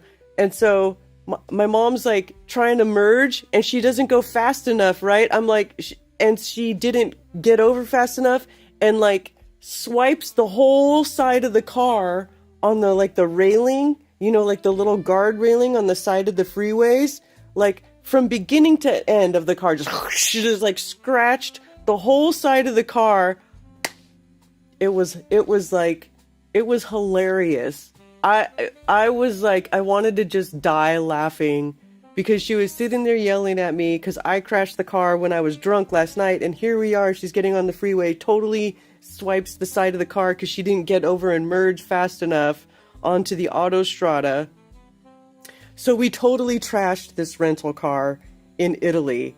It was hilarious. And then we were there for a month, but we only had the rental car for like the first week, because we started out in Milan, and we were like in the northern region where there isn't a lot of public transportation, like there wasn't a lot of trains and stuff. So like for that part of the trip, we had to have this car. Totally trashed the rental car. Totally trashed it. And then I forget what city we turned it in at. I don't know if it was Rome or what. I forget. It's been like over 20 years. But So we go and we drop the rental car off, and like we were like totally stressed out because we totally wrecked the rental car. And like we go in and we just and my mom just like drops the keys off. She's like, okay, well here's the car. They're like, oh, these are the keys. She just gives them the keys, and they're like, and she's like, is that it? Anything else? They're like, nope, that's it. Bye. And we were like, okay, bye. And then we left. We don't know what happened. I don't know if they like, we just split. We split. You dropped the keys off at the rental place, and then we just split. But it was hilarious. I have no idea what those people said or saw whenever they went out to see the car, but and it was like a Citroen. I don't know if anybody's ever driven a Citroen. Those cars suck. This car it barely had the guts. Like it was a newer car, but it just had no guts. And we like flooring it to try to, drive on the autostrada in Italy. Anyway, it was just very interesting. Very interesting experience driving in a foreign country where they have no speed limits. I mean, people fly past you. They're like just flying. Banned in Italy. Hilarious. My mom is super cool. She's here right now. I googled it, Caranby. Pouring wine into a crystal glass is better because its thinness, clarity, and smooth surface enhance the visual and sensory experience. Yes. $2 Chuck. Hilarious.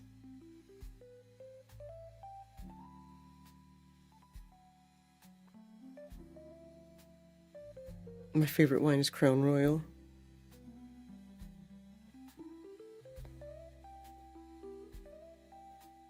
Government shutdown there too. Italy was interesting.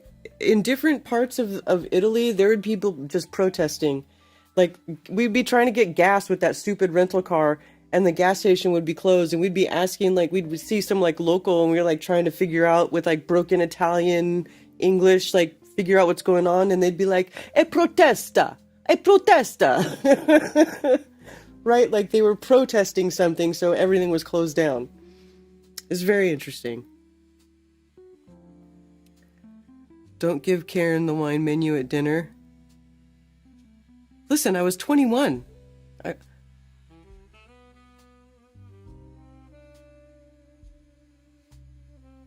I got a 2 a.m. secret viewing of the Rome Coliseum. My host was rad. Awesome music scene there. Yeah, oh, that's cool. I went to the Coliseum, but I went during the day. Everyone double parks there too. Dude, Italians are crazy. Driving in Italy was crazy. The Italian autostrada is damn expensive. Yeah, you gotta pay for it too. Scary drivers, yeah, dude. It would be trippy. There'd be like little groups of Ducati. You know, anybody knows who Ducati motorcycles? These are fucking fast Italian motorcycles, and they'd be like, like just like flying down the freeway or autostrada, whatever. But I'm not a rich kid. We didn't travel the world. We traveled to Italy. It was like dream trip to Italy. Dude, do you know how much that trip to Italy cost? My mom and I were talking about this. We spent like 3.5 weeks in Italy. This was in 1998 or 1999? 1990... I think it was 1998. Okay, so it was just before the year 2000, right? Just before the millennium change. Spent 3.5 weeks in Italy, went to Milan and like all up and down the coast, all the way down to Rome, went to Venice, went to Cinque Terre, saw like all these really cool parts of Italy. Didn't go much further south than Rome though, so I didn't like go to the Amalfi Coast or like Sicily or any of that. Like I would love to go back and see that part, like the lower boot part. But dude, like it was like $6,000. You cannot have a vacation like that now. Like we were talking about this the other day. We're like, dude, that was a killer trip to Italy. And she used some like special like a travel agent, you know, back in 98. And we literally stayed at a castle. By the way, the castle room was one of the least expensive rooms of the entire trip. Believe it or not, it was like 60 euros or something stupid like that. or six, or not. I don't think they had a euro yet. It was like $60. It translated to like $60 American. Okay, to stay per night in this fucking castle, right? And the room, even off the room, was this balcony that like overlooked like the valley. It was just like, it was amazing. It was amazing. It was like right out of a movie. And it was one of the cheapest rooms of the entire trip. Then we went to Florence, okay? Florence, Firenze or whatever, Florence, Italy, which is like major. They have like the most art galleries. It's where the David is. It's like heavy, you know, fashion art city. It's like one of the most expensive cities in Italy. We had the worst room there. It was a shit hotel room, and it was like the most expensive. It was like twice as much, 2 or 3 times as much as staying in the castle. It was insane. It was insane. I just have to say, that was a very interesting experience going to that trip to Italy. It was very different. It was very different. But it was a lot of fun. I wish I could do it again, but it probably couldn't be repeated without spending like, I don't know, tens of thousands of dollars now.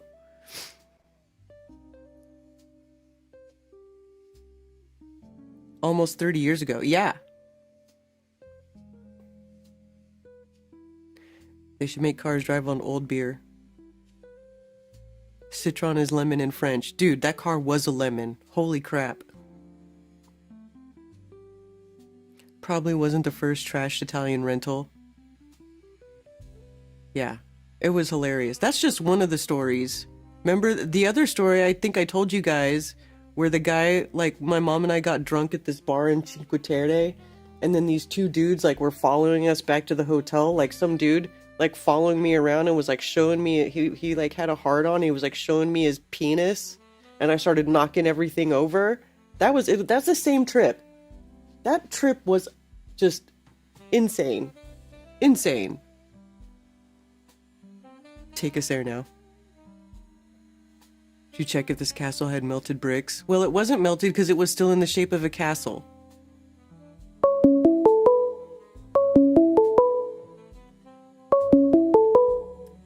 Thank you for calling Coffee Talk. You're on with Karen B.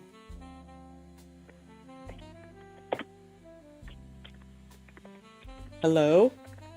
Hi, Karen. How are you? Good. How are you? Oh, pretty good, thanks. Hey, you haven't talked on your stream about the Tennessee Parthenon yet. I wanted to hear your thoughts and experiences and what prompted you to go there. What prompted me to go there? Well, my daughter loves Greek mythology. She has developed an interest in that, and she studies it she knows all about it. Like, she made a whole Royal Spartan bloodline breakdown where she like made this whole sheet where she shows how they're all related to each other, and she knows all their names and all their stories, all the lore. She knows the names in Roman and the names in Greek. You know, she's just all into it. So Awesome. I found out that there was a Parthenon in Nashville, which is driving distance from us. So I took her there for the weekend so she could geek out on Greek stuff. What prompted Tennessee to build it there? Like, how old is it? You know? Well, they originally built it for, it was like in the late 1800s, it was like part of an exposition, not really a world fair, but it was similar to that, where they built like a temporary city, like all the temporary structures. And it was for the exposition for the 100-year anniversary of Tennessee becoming a state. And they built it, you know, like the replica of the Parthenon, and next to it they even built like a pyramid. So they had all this like Hellenistic stuff and like, you know, Egyptian stuff. I mean, it's all because of Freemasons, right? Freemasonry is all into that stuff. And and so they liked the Parthenon there so much that they left it for a while, but because the structure wasn't meant to last, it started to degrade. And so in the early 1900s, like 1920s time frame or something like that, I forget exactly, they rebuilt it all from scratch. Okay, yeah, I was going to say, it looked a little newer than the 1800s. Like, yeah, it is. Like almost like a art museum, kind of. Mm-hmm. Some of the stuff inside looked fairly new, I thought. Yeah, some of the pieces, of the. Well, yeah, the stuff that was on display when we went was all stuff that was made by the guy who did the Athena statue, that they commissioned to do the Athena statue in the 90s, I Oh, think. cool. Yeah, I cut you off. So I wanted you to talk more about the history of it too. I ruined your train of thought there on that. I was enjoying that. What do you mean? I can't back up to where you were. Well, I know that I started looking it up when I got back, like after we went and saw it and visited it, and I took all the video and the pictures and stuff of it. I came back and I was reading about it, a little bit about it online, and like sure enough, the people that wanted to build it were Freemasons. Of course, and right? they, Yeah, they're all into the Egyptian. Yeah, I stuff mean, and I didn't the go Greek gods. too deep into it actually, and that there's a channel called Mind Unveiled on YouTube. They do all kinds of crazy videos. Some of their stuff I think is nonsense, but they did a whole deep dive into the Parthenon and Nashville actually recently, which is funny, and I was just there too. But I was watching a little bit of it. They kind of talk about how the people involved in building it and how they were Masons and sort of the symbolism behind it. But yeah, it's pretty interesting. Yeah, really cool. I enjoyed that video that you put out. Hey, in Tennessee, what a trip. Yeah. I'm looking at it now. I'm probably behind in the street, but even the ceiling and the big pillars. Mm-hmm. So cool. I love buildings like that. Yeah, it was pretty impressive. Now, of course, they didn't use the same material that the Greeks the Greeks did to make the original Parthenon, but it's still pretty impressive. It's a really cool place. It's a cool building. Yeah. Like, really big? Like, the whole structure? That was a question. How big is it? Like, could you spend like a whole day looking through the whole thing? Or some parts cut off? Like, you can't go to some parts of it? Or? Well, no, like they have, you walk inside of it and they have like, it's all pretty open. It's an exact replica of the Greek Parthenon. Okay. But it's complete. No little Freemason little spots in there you can't go to? Well, where they have their altar or something? Nah, I didn't. I mean, I don't know, but I mean, it seemed like, when you went inside, it opens up to this big gallery. Like, it's a pretty big room. And then there's like this giant statue of Athena inside, and the statue's 42 feet tall. It's huge. Wow. Because that's what the Parthenon was built for. It was built for the goddess Athena, and then they had her statue in there. The Greeks did, because they worshiped the goddess Athena. I mean, it's kind of weird. It's like idol worship. It's kind of weird stuff, like for Christians to be building a Parthenon that is meant to worship another god. It's weird for Christians to be doing it. So the reason. What's she the god of, Athena? War. War. Okay, I was right. I was thinking that. Athena. I'm pretty sure Athena. Let's see. So there's no lodge stuff in there, right? Like they're gonna have a meeting in there, the Masons or something like that. Like no grand lodge, no black and white checkered floors. Oh, Athena is the goddess of wisdom and war. Wisdom and war. Okay. And yeah, usually the Greek gods are gods of a few different things. It's not just of one thing. Oh, okay. I was thinking of Wonder Woman. Wasn't Athena in Wonder Woman? The movie? Athena, was that her mother? I don't know. I don't know. Sorry, my mind wanders. So cool. Hey, your daughter's really into that. That's what prompted. I was always wondering. I hadn't heard you talk about it on stream, so I wanted to hear more about it. Yeah. Well, I mean, I don't know. Cool. What do you want to know? I don't really know. I mean, I put that video out. It's pretty, self-explanatory. Yeah, I'm watching the stream right now, too. I got it turned on mute. Yeah, that 42-foot stall. Look at that. Athena. With the gold dress. Yeah, she's gilded in gold foil, on her whole outfit. Yeah. It's pretty impressive when you go in there. It's pretty cool. Gotcha. Is it free? Do they charge you to go in? No, you pay. But but my daughter was free. So like adults Okay. have to pay and you can bring your kids for free type of thing. Yeah, sure. That's super cool. That's all I wanted to know. I just wanted to hear your thoughts on that. And hope you feel better. Thank you. You got a cold, huh? Yeah, a little bit. Change the seasons. This always happens. I haven't had a detox for many, many years, so I guess I was Yeah, due. your body's doing it for you. Mm-hmm. Yeah. Mm-hmm.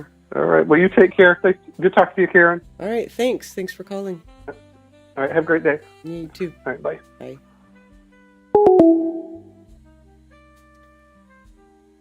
So yeah, and then the Nike, this Nike that is in Athena's hand is 6 feet tall. So it's very interesting. I don't know. I thought it was cool. That was a cool visit. A D's talks. Wonder Woman is an Amazonian princess, is she? I don't know. I don't remember the backstory of Wonder Woman. Mine Unveiled did a long-form video about Asheville from the Biltmore House. Yeah, they do a lot of stuff in the South because you could tell they're like from here.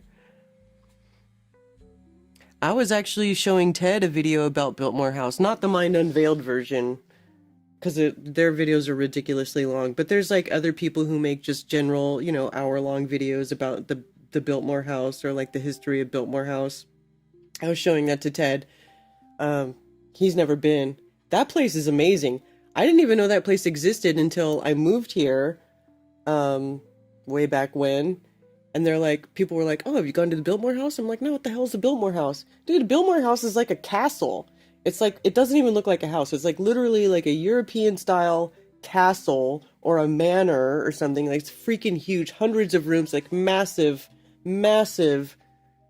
essentially like a castle built by the Vanderbilt family. But that place is really cool. It's impressive to go see. It really is, because it first opened in 1895. So they built it between 1890 and 1895. And when I first moved here, we would get season passes, because it's like an hour and a half to drive there from here. Excuse my coughing, by the way. I'm sorry if I'm I'm still working that mucus out. I'm sorry. But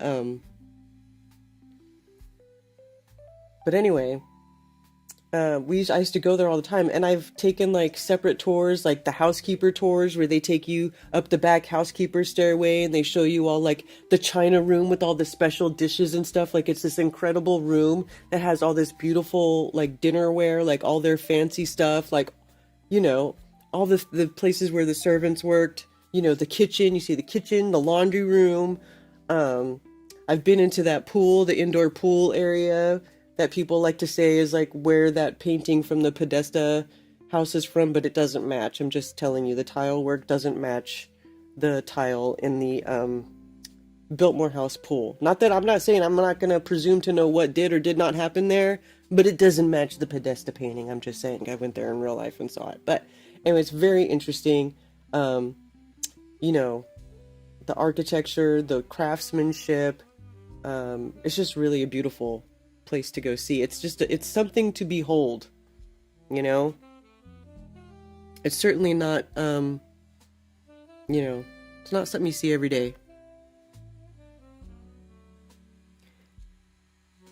If you don't schedule maintenance, it'll schedule it so for you. Yes, Billingtano. Yes.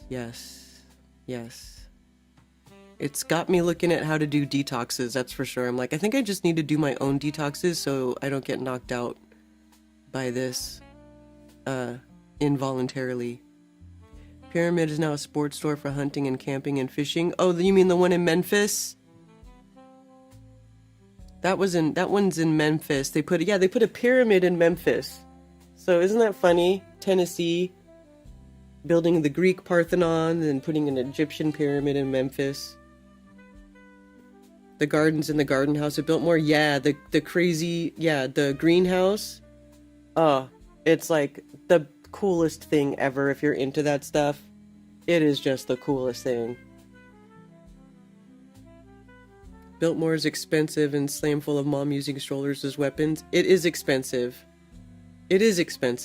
But it's interesting. It's interesting. And actually, I think right now is actually even more expensive because it originally opened in Christmas. So Christmas at Biltmore is a big deal, like with the snow on the property. And then they always get a big giant tree and they decorate the giant Christmas tree. And it's like, you know, they stay open later. So it's even more expensive now to go see it. So, but we should go. I want to take Ted to go see the Biltmore because it's interesting. And if, you know, maybe we could get like group pricing or something if we buy tickets ahead.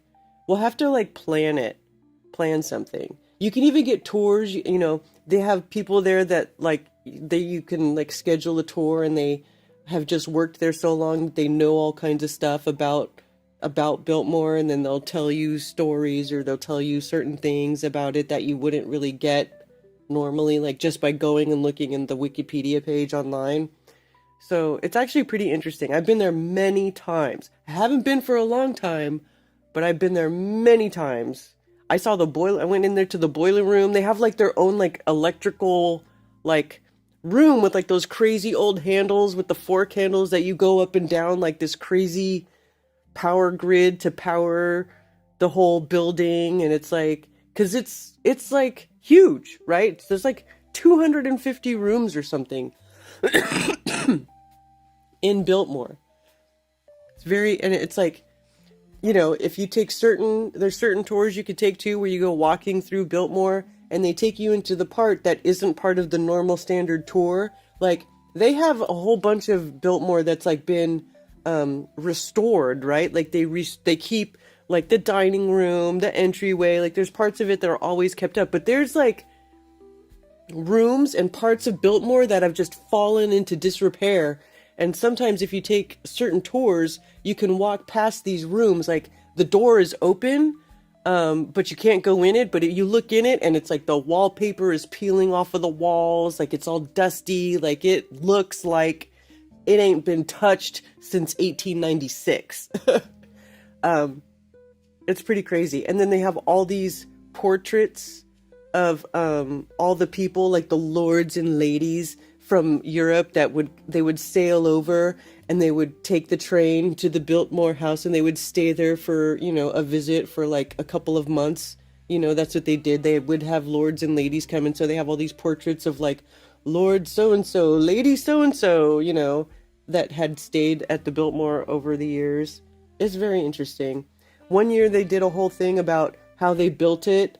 And so like they had the display of all the old photos and like the plans and like who designed it and like the whole construction and how they had to basically lay railroad tracks and they created the railroad there so they could get all, you know, they basically, that's what, you know, how a lot of towns and cities came to be. Like these really rich people, you know, railroad magnates and stuff would bring a railroad, and then you could bring the train, and then you could bring the materials, and then you bring the workers, and like you create like this whole city basically around, you know, constructing this thing. It's very interesting. I mean, you know, it's just things happened in a different way back then. It's very interesting. Never been, and I want to go. I'm in Chattanooga. Yeah. Maybe a field trip rate. That's what I'm saying, Jana. I think you can get some sort of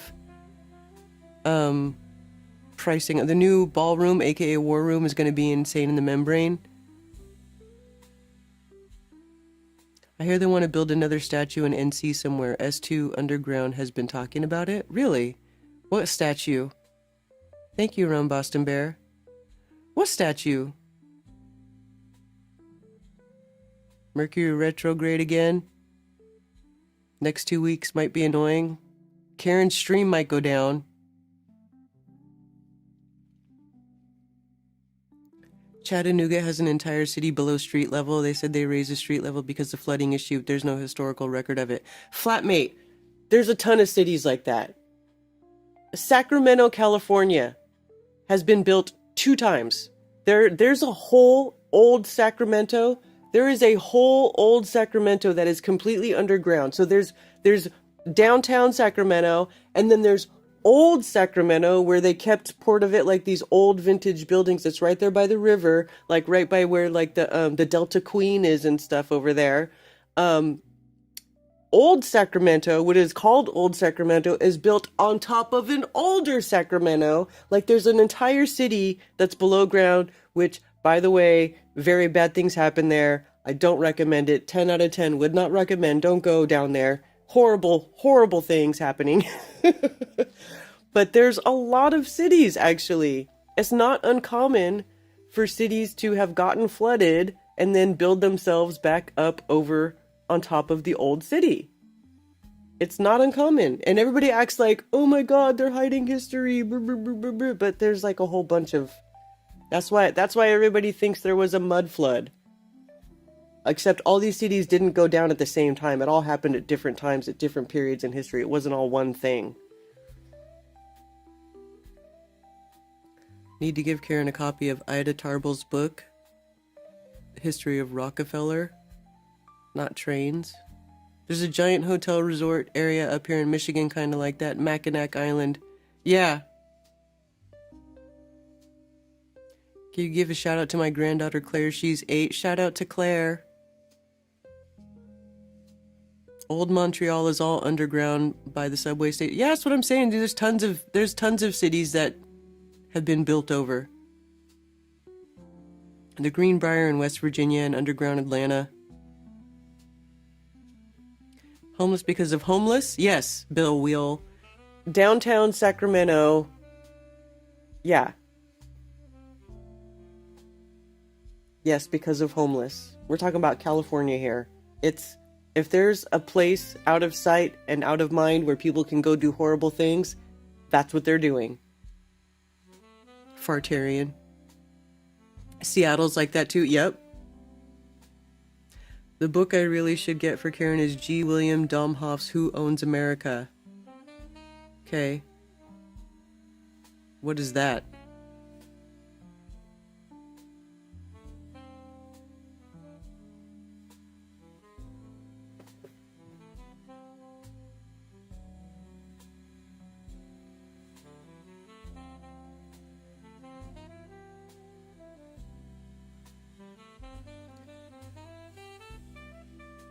Carolina Marugan Temple. Oh wait, no, I heard about this.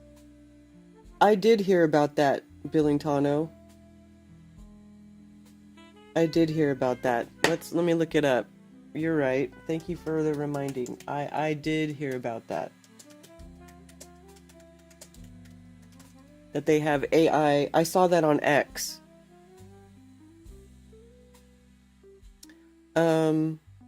North Carolina temple project to feature world's tallest Marugan statue on 130-acre campus. So this is the 3D rendering of this temple that they want to build with this giant statue. Moncure, North Carolina. A Hindu nonprofit organization has acquired more than 130 acres of land in Moncure, North Carolina to build a sprawling temple complex that will feature what it describes as the world's tallest statue of Lord Murugan, the Tamil warrior god. This is so ridiculous. According to information published by the Carolina Murugan Temple, the registered nonprofit behind the project, the land located near the Deep River in Chatham County, will serve as a site for a temple complex that includes a Murugan statue, a Tamil cultural museum, a language library, and walking trails. The site is listed at 100 Murugan Circle, Moncure, North Carolina. Moncure is a small, unincorporated community located 30 miles west of Raleigh. Okay, so this is the north side of the state. 20 miles south of Chapel Hill and 15 miles southeast of Pittsboro, the Chatham County seat. Organization's website outlines its vision to create a landmark to bring unique spiritual, cultural, and language experience representing world Tamils. Is being developed in phases with construction and fundraising efforts currently underway. While some social media posts and articles have claimed the statue will be taller than the Statue of Liberty, the organization has not yet confirmed exact dimensions. It only refers to the structure as the world's tallest Murugan statue. Lord Murugan. also known as Kartikeya or Skanda, is one of the most widely worshipped deities among Tamil Hindus in India, Sri Lanka, and across the diaspora. Temples dedicated to him often serve as community hubs that preserve Tamil culture and traditions abroad. They have a website.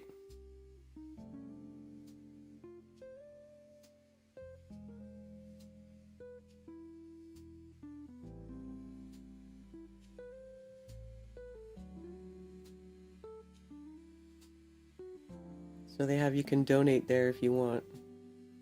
I will not be donating. I will not be donating.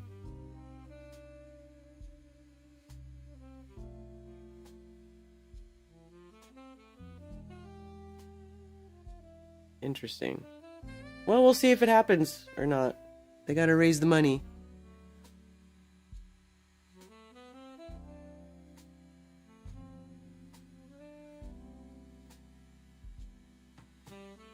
They're letting all the old parts of towns go to shit.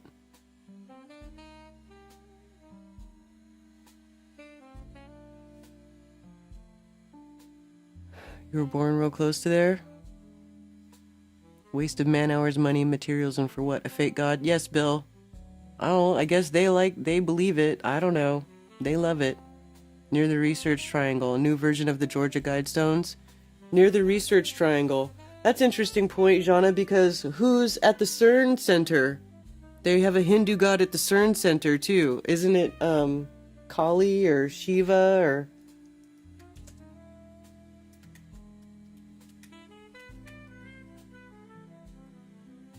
Lord Shiva, in his Nataraja form, symbolizing the cosmic dance of creation, preservation, and destruction.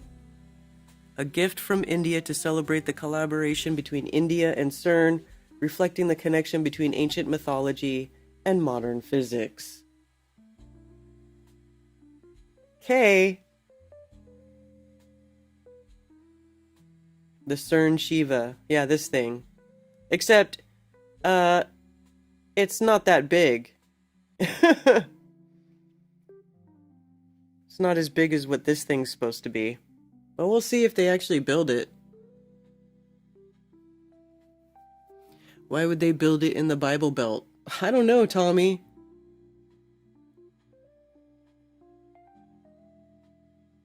The Hindus are taking over up there. Quite a few temples in those hills up there, installing their gods. Well, in the Research Triangle, where the tech boom is, that part of the state, who do they like to bring in on those H-1B visas? The Indians. The Indian.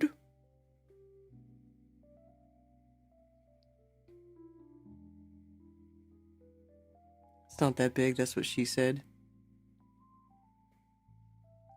Hilarious. You guys are just hilarious. Anyway, yeah. Interesting connection there, eh?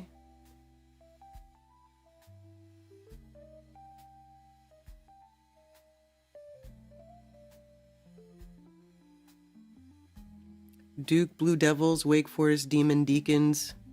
Yep.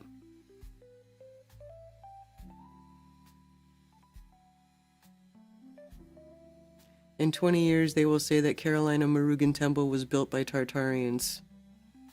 Everything's Tartarian, right? Hilarious.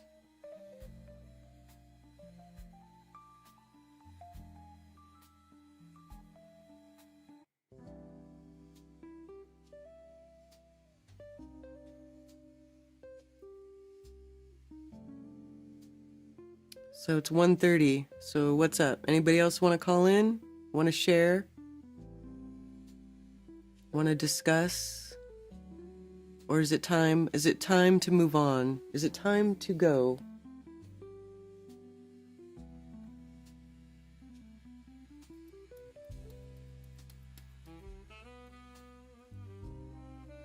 Yeah, Ren Boston Bear shared with us some cool pictures and his experience from going to the Truth Expo.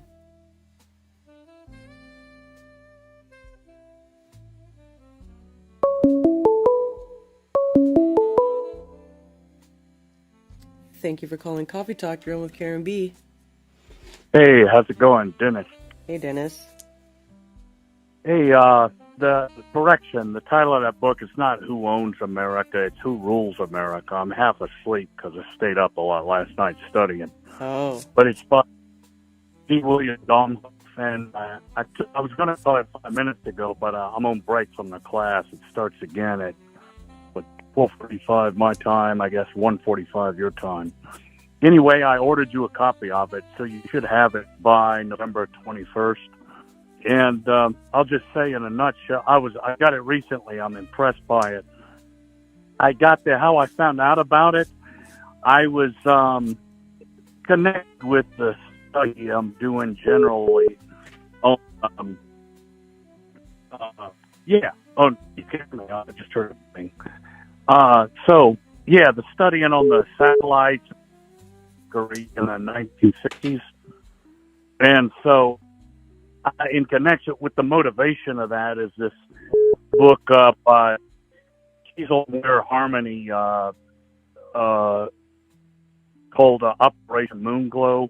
And it's the best book I've seen on the propaganda. And she believes in the moon landings and all, but that's not what the book is about. But on the 60s, somewhat on the 50s, but on the 60s especially, once Kennedy got elected, Kennedy and Johnson, the space program got on steroids with those administrations. But anyway, the political, she emphasized it in the founding documents, those administrations, they said the science doesn't even matter. It explicitly says that. And how I got on those, the political motivation to draw attention away, and I started like the Vietnam War, especially in the late 60s, but even before that, and how Cuba militarily defeated the United States when it tried to overthrow it, things like that. And I thought, well, it's logically also domestically. I came across this book that it's on the Black Power movement in the 1960s, and that's how I learned about Domhoff's book. But the name of the book, it's the best history I've seen on the Black Power on the 1960s, especially the civil rights movement. It's the best. It's profound, but in a nutshell, it's in three phases, and it has to do with the power structure in the United States. But it goes into that, and it referenced the author of it is this black guy. I think he's deceased recently, but he's very well informed. But the three phases were the liberal groups like NAACP, Martin Luther King, the Urban League, CORE, C-O-R-E, which were older groups that were controlled and moderate. They wouldn't go past certain limits. And people saw through that and were disappointed with them. As far as they weren't satisfy everything that was needed. And by 1963, from 1955 to 63, that's when the Rosa Parks and all that started, MLK in 55. But 63, those had run out of steam. And in that year, they began having, in every ghetto and city across the United States, these riots. And the power structure became nervous from throughout the rest of the 60s. And these, I won't go into the different organizations, but these groups like the Student Nonviolent Coordinating Committee, which, although it's got a pacifist name, a lot of the members of it in the early and mid-60s began to shift their opinion, like, this is only a defeatist attitude. Why do we have to not have any arms? That's like crutches are an impediment to us. We want to be like everybody else. This is BS. And so they rejected Martin Luther King's the nonviolent. Anyway, the Black Panthers and the Detroit Revolutionary Workers. Anyway, the key point is during this phase from 63 to 69, and I emphasize again, drawing attention away from this was something that the space program helped do, that the America's enemies like Russia, China could look. They got all these problems there. They're because of their racist laws, anyway, the Kennedy administration, I've seen like Robert F. Williams and other of these books that I've been buying about Black Power, saying that the Kennedys were racist and all. This book shows that there was. I'll just give one specific example. It focuses on the head of the National Security Council during the Kennedy years and Johnson. His name was McGeorge Bundy, big promoter of the Vietnam War. And I saw this. This explains how Robert Kennedy, who's JFK's younger brother, who wasn't assassinated until '68, he turned to kind of get with the people against the Vietnam War later in the '60s, and he was following McGeorge Bundy's lead, because in 1966, this book shows McGeorge Bundy suddenly quit, and he left from being the head of the National Security Council and got a job as the head of the Ford Foundation. And this is crucial to the Black Power movement. And he switched that same year to being against the Vietnam War movement, and he is against the Vietnam War. What he was trying to do, the Ford Foundation tried to, and successfully did, undermine the Black Power movement by, in all the black communities across the United States, they appealed to what do you call the black bourgeoisie, or the house Negroes, or the whatever you want to call it, a minority or of a black capitalist that would sell out and betray them communities, and continue to use the same Black Power rhetoric, but it'd be empty rhetoric. And this culminated by 1969.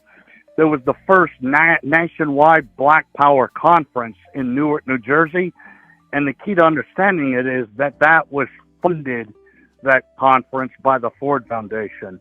And the Black Power movement had been undermined, and what had happened was it had what was going on in Africa. It views it as a colonial nation, as a sovereign nation, and what was going on in Africa with their brother nations at the same time. The same process here happened. It was transformed. It's still a colonized nation, the black community in the United States, but it was transformed from just a straight up colonized nation into a neo-colonial nation. It was the neo-colonialism. They got freedom, or a measure of freedom in name, but the economic domination still continued. Anyway, that's what's said.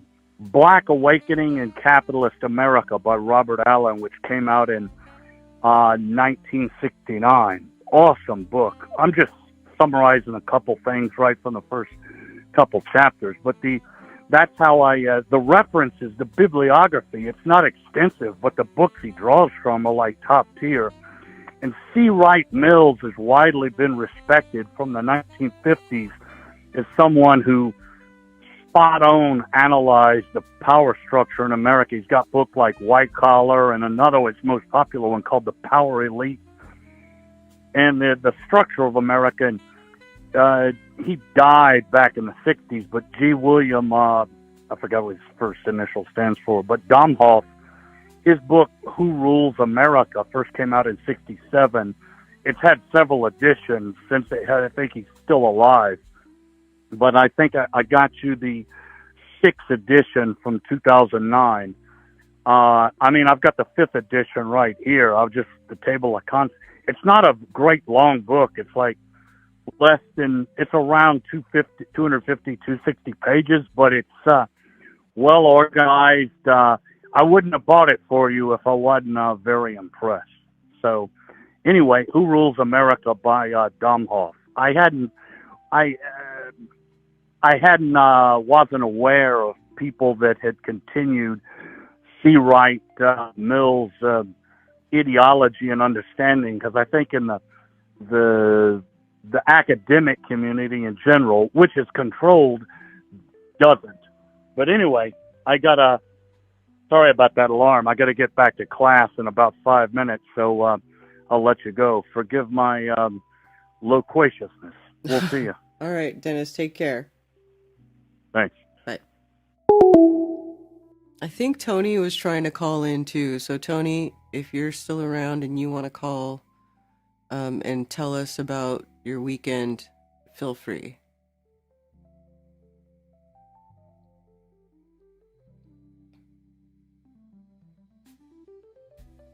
Tesla no doubt was important in discovering AC electricity, alternating currents. Yeah, that was him. Wasn't it?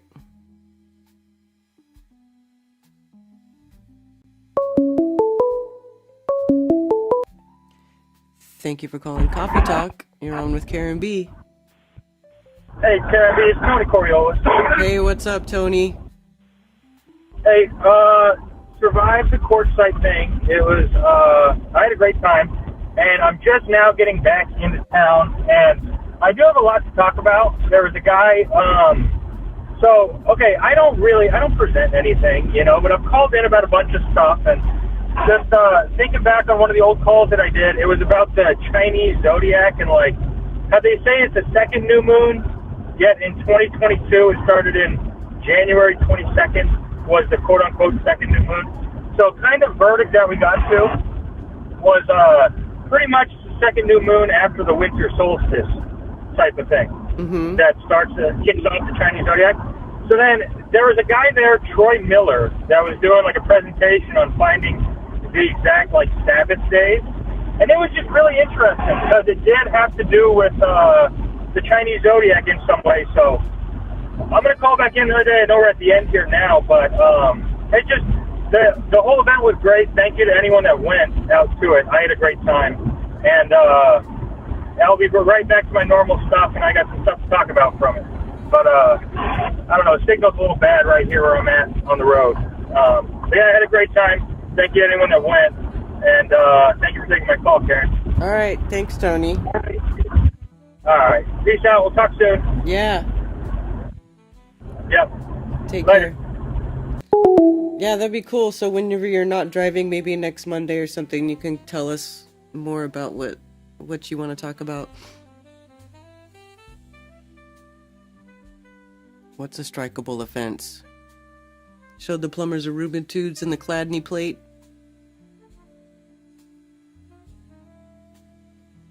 Didn't Tesla have dreams of all his inventions? I don't know, did he? I bought a book. I bought, like, this book right here. I haven't read it yet, though. Because there's just... It's hard to keep up with the reading, but I did buy this book, The Autobiography of Nikola Tesla and Other Works. So it's like a book that is like a compiling of all of his works.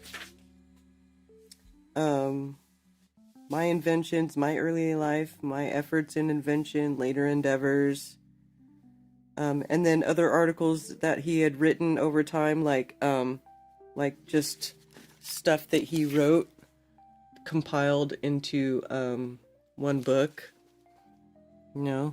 So his other articles, Tesla's Egg of Columbus, the Moon's Rotation, The True Wireless, the Moon's Rotation. But I haven't read it yet, admittedly. But I did purchase it with the intent of reading about Nikola Tesla. I forget I have some of the books, man. I forget I have them. And then I run across them again. I'm like, oh yeah.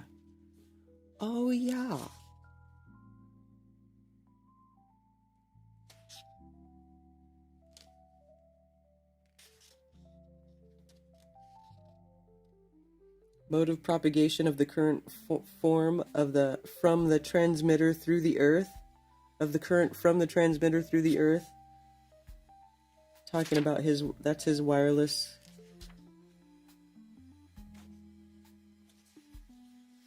So anyway, be interesting. I have to remember to read that. Should take it down out of my office. It's like he was given this knowledge. And Aisling is a prophetic dream written into poetry. He wrote them down, then he woke up. That's pretty cool.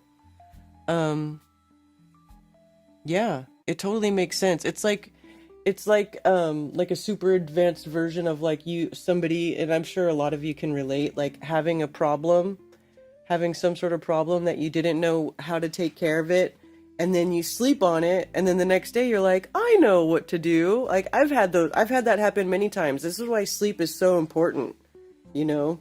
It gives your body's downtime, and your subconscious mind is like working out things for you while you're in La La Land.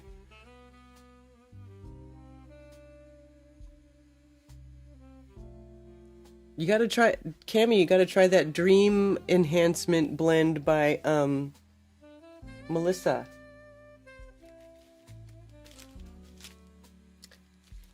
Dream Dust.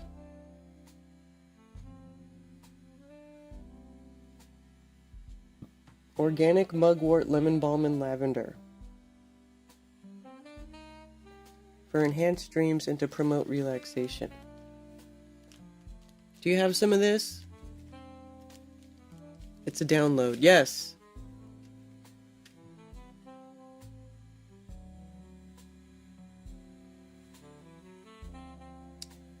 Fact check, did Neil deGrasse Tyson say he thinks Earth is flat?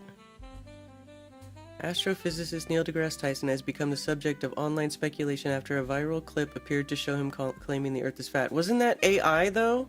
AI ruins everything. The footage from the scientist's podcast Star Talk quickly spread after the episode was shared on October 30th. Viewers were able to see the claim within the first 30 seconds of the 18-minute-long episode. Its video version has garnered more than 1.6 million watches to date. A prominent astrophysicist and science communicator, DeGrasse Tyson, studied at Harvard University, the University of Texas at Austin, Columbia University. A published author, the 67-year-old has been the director of Hayden Planetarium at the Rose Center for Earth and Space in New York since 1996 and has numerous media and television appearances under his belt. The NASA Distinguished Public Service Medal winner has cemented himself as a key and reliable source for the public on scientific issues, making the video for a shock for viewers online. The claim: I've been doing calculations as well as looking back at old NASA footage and raw data from satellites hovering above the Earth, and I just can't escape the conclusion that the Earth might actually be flat. The clip appears to show the astrophysicist saying. Because I saw a thing where he was playing it, and then he's like, don't believe everything you see online. And it was like him saying it was AI. But viewers who stayed tuned quickly realized something else was going on as DeGrasse lowers his phone to show the recording was actually playing from a smaller screen. Yeah, exactly, that's what I saw. As opposed to being produced in real time, he then clarifies the video is AI-generated deepfake. That's not me, it was never me, those aren't my words, and that is what's called a deepfake. Yeah, I saw that, where he says it's a deepfake.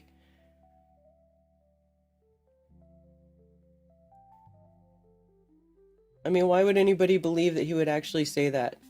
As AI-generated content continues to evolve and become harder to distinguish from authentically produced material, the astrophysicist spoke about his concerns about how this technology could be used for nefarious purposes to influence people and promote the spread of disinformation. Yeah, like, you mean like what the government does to us? Yeah. So the ruling, false. DeGrasse Tyson does not believe the Earth is flat, confirming his own podcast, the clip of him supposedly saying so was an AI-generated deepfake. Yeah. All that basically said, he's a professional propagandist. Yep. Good thing they wrote this article to clear it up.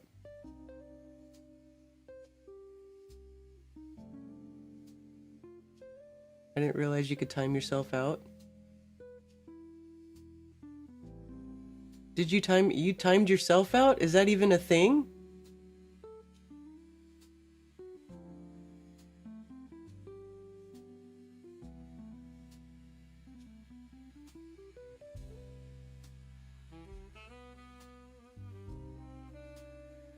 He sucks and blows at the same time.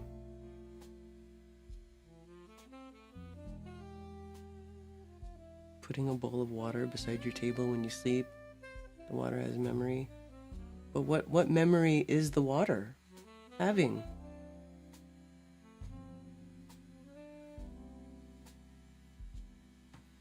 Maybe meditating with crystals before bed?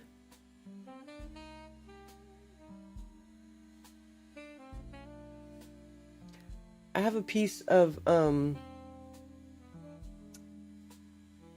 moldavite. It's supposed to be good for that stuff. Maybe I should let you play with the moldavite, give it to you for a while, and see if it can help you bring dreams back. Can't time myself out.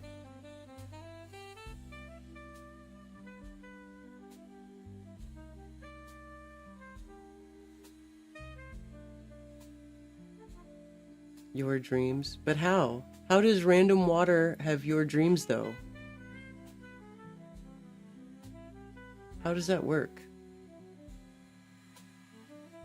I'm just interested. I don't know. I like to ask questions, how and why. Sirius B says mugwort. Yeah, mugwort is in this mix. Mugwort, lemon balm, and lavender.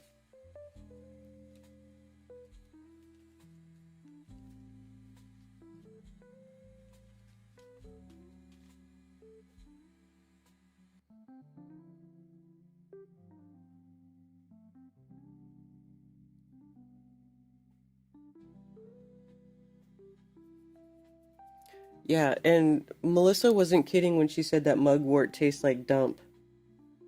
Because one of the tinctures she gave me, mugwort is like the main thing. It tastes like doo-doo.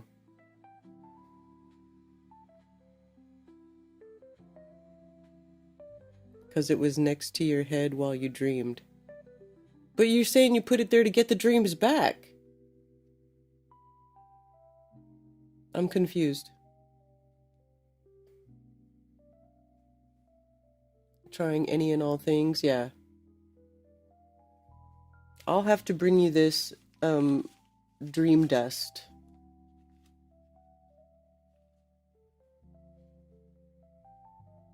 Or like one night you can come hang out for an evening and we'll both try it and see what we dream about.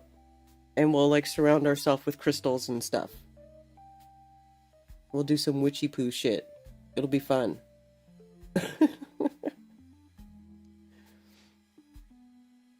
All right, you guys. Excuse me. All right, you guys, I'm going to shut her down. And I'm going to go hang out with my mom. I'm going to get some food. And I really appreciate you guys hanging out with me today on this fine Moonday morning. And excuse my coughing. Excuse my still mucusy existence. And hopefully that will be done by the time the next Moonday rolls around. And I hope you all enjoy the rest of your week and life and your families and each other, and eat something that's pumpkin spice flavored because it's delicious. All right, you guys, I'll see you next time. You can send physical mail to P.O. Box 10, Earl, North Carolina 28038. You can also follow me on Ko-Fi.com, and if you enjoy my shows and want to send me a tip, anything and everything is greatly appreciated, and thank you.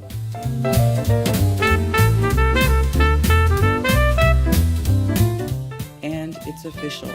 Flat Earth Festivals has been retired.